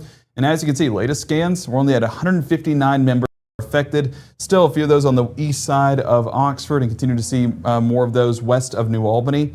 That's where the highest numbers are actually coming in there, 126 outages just along Highway 30. So still dealing with a few outages, but definitely not anywhere near the numbers that it was earlier on this evening. So, not this evening, oh my word. You can tell I'm gearing up for a long night, right? Okay, so is there another round, or is that it? Seeing Danny asking that in the chat. I would say it depends on where you're at, but then again, it depends on where you're at if you've even received that round. Because as we know, up here in Tupelo and north of Tupelo, that threat has gone south. And so we're not expecting any strong to severe storms for us, just maybe a few more showers. Down south, though, there is still that unstable air, and that's going to allow for some more thunderstorms possible as we get later on into the afternoon and evening. So, and that's the first round still. So it's just that one round moving on through, and that's where, once it's passed, then you're looking much better heading into any of those evening plans. Tornadoes today and snow flurries on Monday, just cray-cray. I don't think we're talking snow flurries. I do want to put that out there for right now. I've kind of done that long-range forecast, and while cold is in the forecast, I have not looked at anything that's telling me winter weather. So just going to be storms today and a few storms this weekend, and a little bit of a drop in those temperatures, that's for sure. So that's what we have right now. And of course, we'll get that forecast coming up later on this evening on top of our live coverage. So lots to talk about in that extended forecast. And you kind of mentioned it there with the cold, but yeah, no winter weather. Is Belmont clear? We just put out that area where it was showing the all clear. Belmont was in the area where things are looking much better. Basically south of Amory, south of, well, now I got to remember the line off the top of my head. But south of Amory, south of that Houston area, south of Calhoun City, that's where we kind of expect those more. Oh, you still have it up. Perfect. So yeah, right there. So South Grenada, south of Calhoun City, south of Houston, south of Amory. That's where we're looking at where that potential storm development is. That one over there towards Carroll County, starting to get a little bit more heft to it, Matt. I think we're still a ways away from it being severe, but it is latching on to that boundary. And this is exactly what we talked about over the past 30 minutes or so. Is as soon as these storms move into that boundary, that's where they could get a little bit of a boost to potentially produce some stronger storms, but still well below that as of right now. And we expect that to continue as it does move north of the line and continues that northeast descent. So that's where we're staying right now. And even down south, yes, okay, perfect. I was making sure the drawing wasn't still on. I'm curious about that one. Well, let me actually swap it over to Jackson real quick. Okay, so it's decent, don't get me wrong. And it's starting to get some lightning, very minimal lightning, I'll add that. But as it moves up, basically Highway 25, it is going to enter that that area where we are, of course, looking at some of those latest surface observations. Let's pull that up here real quick. And wait a second while I pull that up behind the scenes. So let's go ahead and get those latest surface observations. And as you can see, I know there's not grids right here. There is, but they put it in white. I don't know why. But nonetheless, you can see Tupelo. You can see over there towards Columbus. You can see the Starkville area and kind of follow suit from there, Greenwood. So right there, right here towards Starkville, you're getting that southern wind at about 66-degree dew points, 64-degree dew points in Columbus. So that's not as impressive as earlier on. I'll tell you that. It is going to be, earlier on, it was about upper 60s, low 70s. So that number has come down a bit. And as you can see over there towards Tupelo, we're starting to get that west-northwest wind showing that change in the environment. And that's, of course, more stable air as well. It's going to be those southerly winds that we are watching for those potential effects. Oh, I thought I was still on the touch screen. I have to manually do it. Apologize there. Down there towards Jackson, we are still getting some of those southerly gusts, but still about 64, 66-degree dew points. So not overly impressive across the board. And hopefully that is a limiting factor. But these cells that are beginning to develop there towards the northeast side of Jackson this is moving through the Greenwood area, and this one right here, I'm curious how that's going to progress, because you can see how that has kind of increased. Even these back here. It does seem like, and Matt, feel free to hop on here real quick and talk latest on these cells. It does feel like these cells down north of Jackson, south of Greenwood, those are the ones to watch for as they move in that northeast direction. It seems like they're starting to build in some strength. Yeah, no, 100%, 110% agree. I think you're in the right spot. So give me my contrast here for a moment. I'll bring, I guess, the smaller shot there like that for a moment. Okay, So talk to me about my contrast. What do I have dew point there in Columbus? So Dew point Columbus, temperature in Columbus. 64-degree dew points. It's saying 85 there, surface observation. So it's a toasty Okay, one down there. that's fairly high base. What about the air? Is that both the Air Force Base and the other site? Looks to be, yes. It's We've mixed 6684. way down. That dew point's mixed way down. Okay, tell me about what is it? Is that the Wildlife Refuge? No, that'd be Winston County down there. What's it have in Winston County? 8166. Okay, what does it have in Winona? Winona is Or Greenwood. 7663. Okay, go south. Okay. Okay, what do I have Meridian? Meridian is 8366. Okay, and what about Jackson?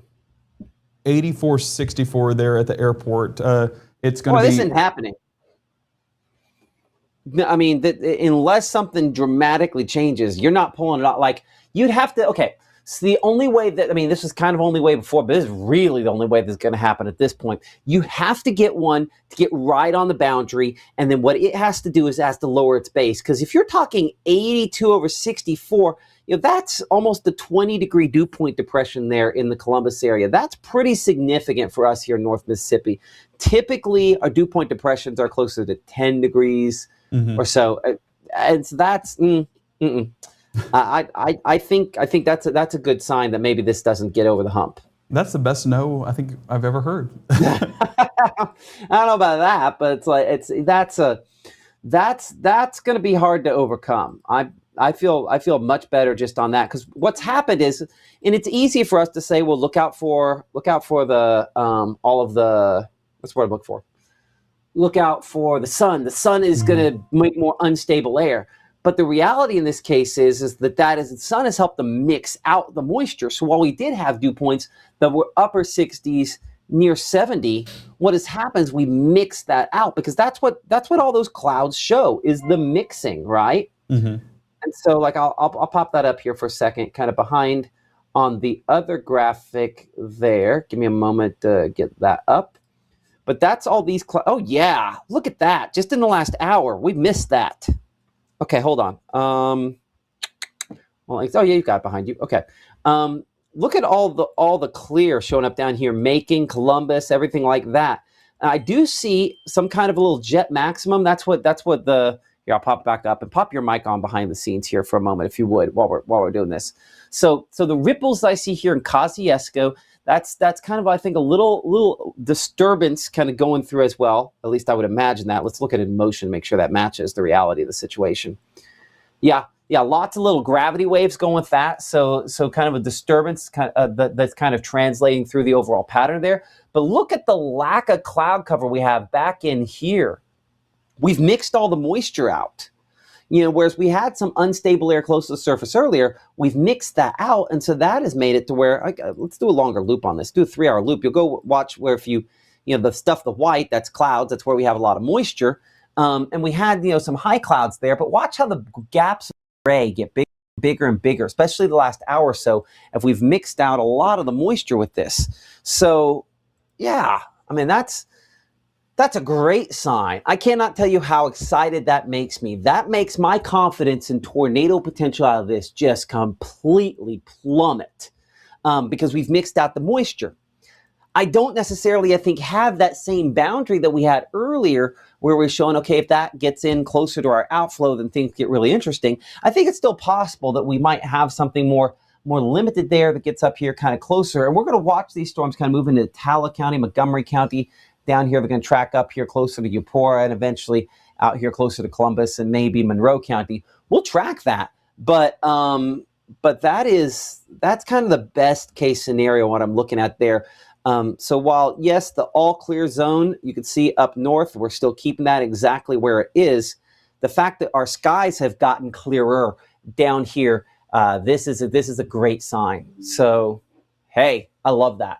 Especially considering, Gabe, that this is still March, right? If this were late April, not early March, okay, maybe the atmosphere can still recover. But at 3:18 p.m., I'm not going to say anything. We'll just say fingers crossed. I feel better than we could about this. I would agree. Yeah, for sure. So, what have we got any new pictures in lately? We've gotten a few more pictures of the clouds up there in, I believe it was Winona and Amory. Let me make sure about which one's which behind the scenes. So it looks like Winona is this picture right here, and that was submitted by Becca. And so you're getting, again, those blue skies. I made the center. There we go. We're getting, again, some of those blue skies there in Montgomery County. This is probably that main storm that's moving through the Greenwood area. That's continuing to progress in that northeast direction. But, yeah, and like Matt was saying, it's kind of mixing that moisture out. So it's taking a lot of that unstable air and moving it on out. And this was a look in Amory, a little bit more of that cloud cover showing up. Also did get some pictures in Amory earlier on as well, showing some of those blue skies. So again, mixing out some of that moisture and limiting that tornado potential. So it doesn't mean you can't have a few thunderstorms, but it does mean that the tornado confidence is definitely going down, especially when you look up north. Things do look a little bit better for some stronger storms. Yeah, much more likely to see. This is you have the gray stuff behind. You have this up there for our friends at Tennessee Valley Weather up there in Tennessee. This is a fairly rough look. That's a strong to severe thunderstorm. That is not what we have had. So again, our friends up there at Tennessee Valley Weather, you can follow them. Just search for TN Valley Weather. They're on the same platforms we are. We're all part of the Digital Weather Network. But that's kind of a rough look there. If you can, Gabe, see if you can pull up some of the storm chaser pictures. I don't know if you have the chat there up next to you there, if we can pull that up, but we'll check back in with you on that here in just a minute. Taking a look at that, see if we can pull up some of their pictures of some of the flooding. It looks like that they have run into, and it looks like some of that in some spots. So find out exactly where that is as well. I'm Chief Meteorologist Matt Lawpon. Current time is 3:20 p.m. You're watching Mississippi Live Weather. We're 24/7 in the streaming weather service based out of the Tupelo, Mississippi area. And we've been talking here in the Room Droom Weather Center about storm and tornado chances today. We find ourselves at a point where things look better, and I mean better, less likely to produce tornadoes than maybe a couple of hours ago. We're still watching that potential for some locations. But again, I have the all clear zone on here for Duck Hill, Houston locations back to the north, where we've really kind of worked over the atmosphere. Southeast of that, there's a little less instability as well lately. So knock on wood that continues for some of those spots there. As we bring it back in here to our standard Mama Justice Doppler radar. Actually, before we go there, we're going to look at a couple of different things here. I'm going to pull up our water vapor satellite. And so water vapor allows us to kind of look for disturbances in the atmosphere, kind of high resolution disturbances. That's what we're looking back here toward Texas. That is what has kind of caused what we have here. And I'm going to leave that all clear on here for a moment, but I'm going to take off our links to the different apps there. So this is our upper level system back there into Texas. This is what's kind of digging up the atmosphere. All these thunderstorms, again, some of those heavier thunderstorms back into Texas, Louisiana with this. We're kind of in this odd position where hopefully we're just far enough north that we don't have the most unstable air. Hopefully we're far enough south that we don't have the strongest winds aloft, and maybe we're in the Goldilocks zone where we have neither of the above. To this point, that's where we have been. We've kind of mixed out some of the moisture. It's kind of the idea like you can have, think about this. This is a terrible example, but I love an example. If you've ever had a blizzard and they have they're like, hey, I want one of those blizzards from Dairy Queen where they put like the core of fudge down the middle, right? That's good stuff. And you get into it, you find the fudge. Well, what happens? You just stir the bejesus out of that, right? And then it just kind of mixes that fudge up to where it's kind of everything's a little fudgy, but nothing's really fudgy, right?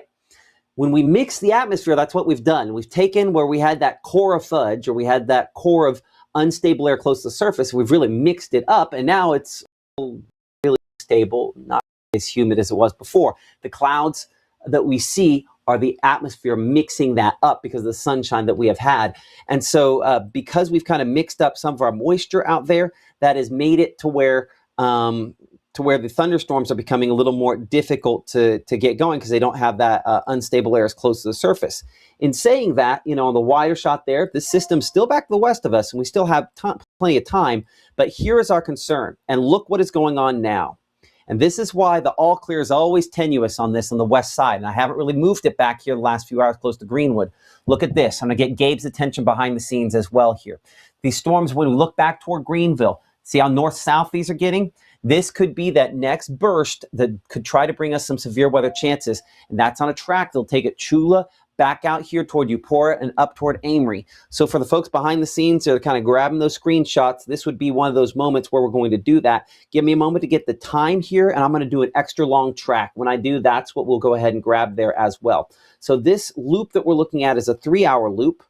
And I think this storm is just now kind of picking up in speed a little bit. So I'm putting it on the latest scan here. We're going to do an extra long track. There are storms running ahead of this, but I just want to kind of get an idea on this batch here, because this could have a potential to produce some strong winds when it moves eastward there. So I'm going to go, we will say 40 miles per hour, but if this does what it's capable of and it ends up being strong, then it's possible that it would move considerably faster than that. It's probably moving slower than that at this moment here, but this is one we're watching for the long term. So 120, we'll make that 200 miles if that goes eastward. So just to give some very rough times here, and I'm going to change the size of the city involved so we get, again, a greater number of cities.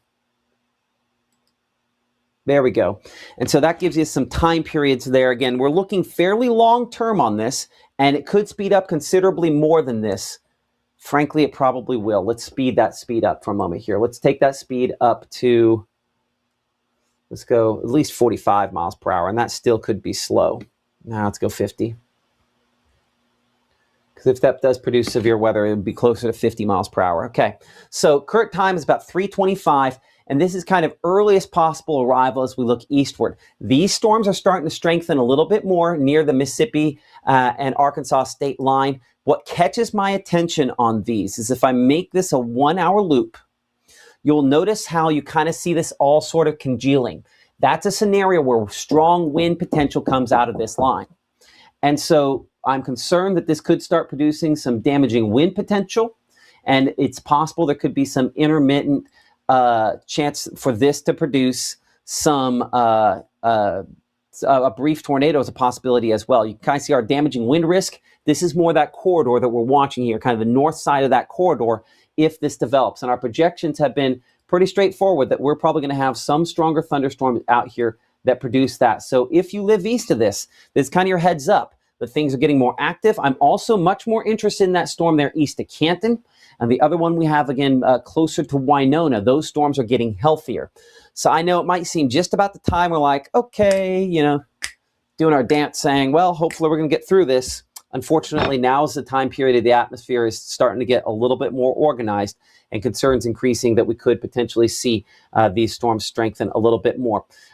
So there's some times, if you want to, you can snap this picture, send it ahead to folks, and remind them to download the Mississippi Live Weather app, free and available for those different devices. I'm actually going to put on a different graphic here for a moment that has that same information on it. But a reminder that if you live ahead of this, we need to be making sure that we kind of have multiple ways to find out if we're in the danger zone.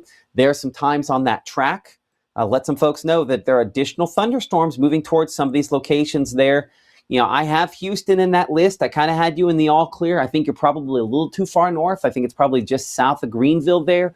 Greenwood on this track that maybe stays southern Chickasaw County, but that's why we never really removed Monroe County from this. That's why you see Amory there close to 6:30, maybe slightly later than that, but I kind of wanted to give you kind of a first time of arrival on this line of thunderstorms moving through some of those spots, and a potential that this could eventually try to produce severe weather, damaging winds, maybe even tornadoes a possibility as this moves toward the northeast. So again, heads up, things getting slightly more organized out of as we come back in here closer to Winona, lightning strikes starting to increase on that storm there. Our camera in Winona, again, one that we share with the North Mississippi Storm Chasers, a 501c3 here across the northern part of the state of Mississippi, putting cameras up to try to take care of us on days exactly like this.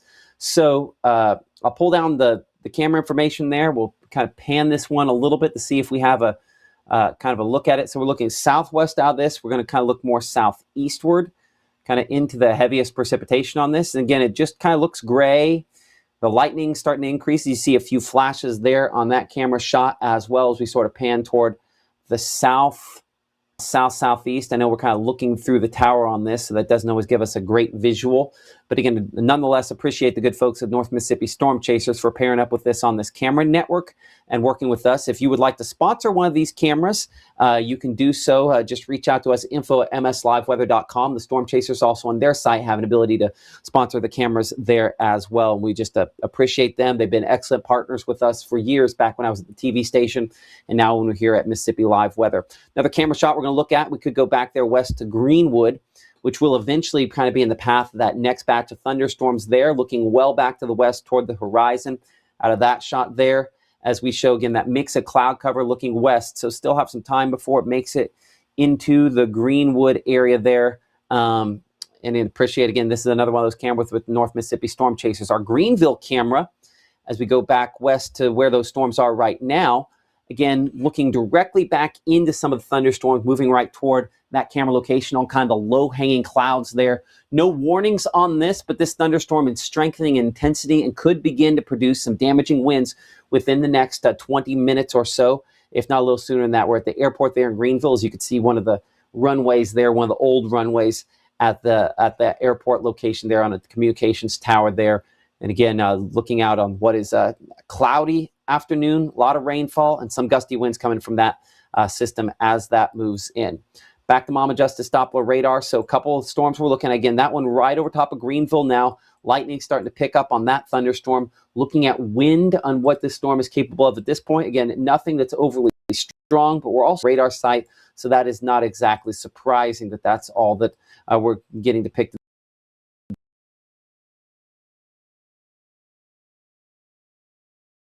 there. Another thunder.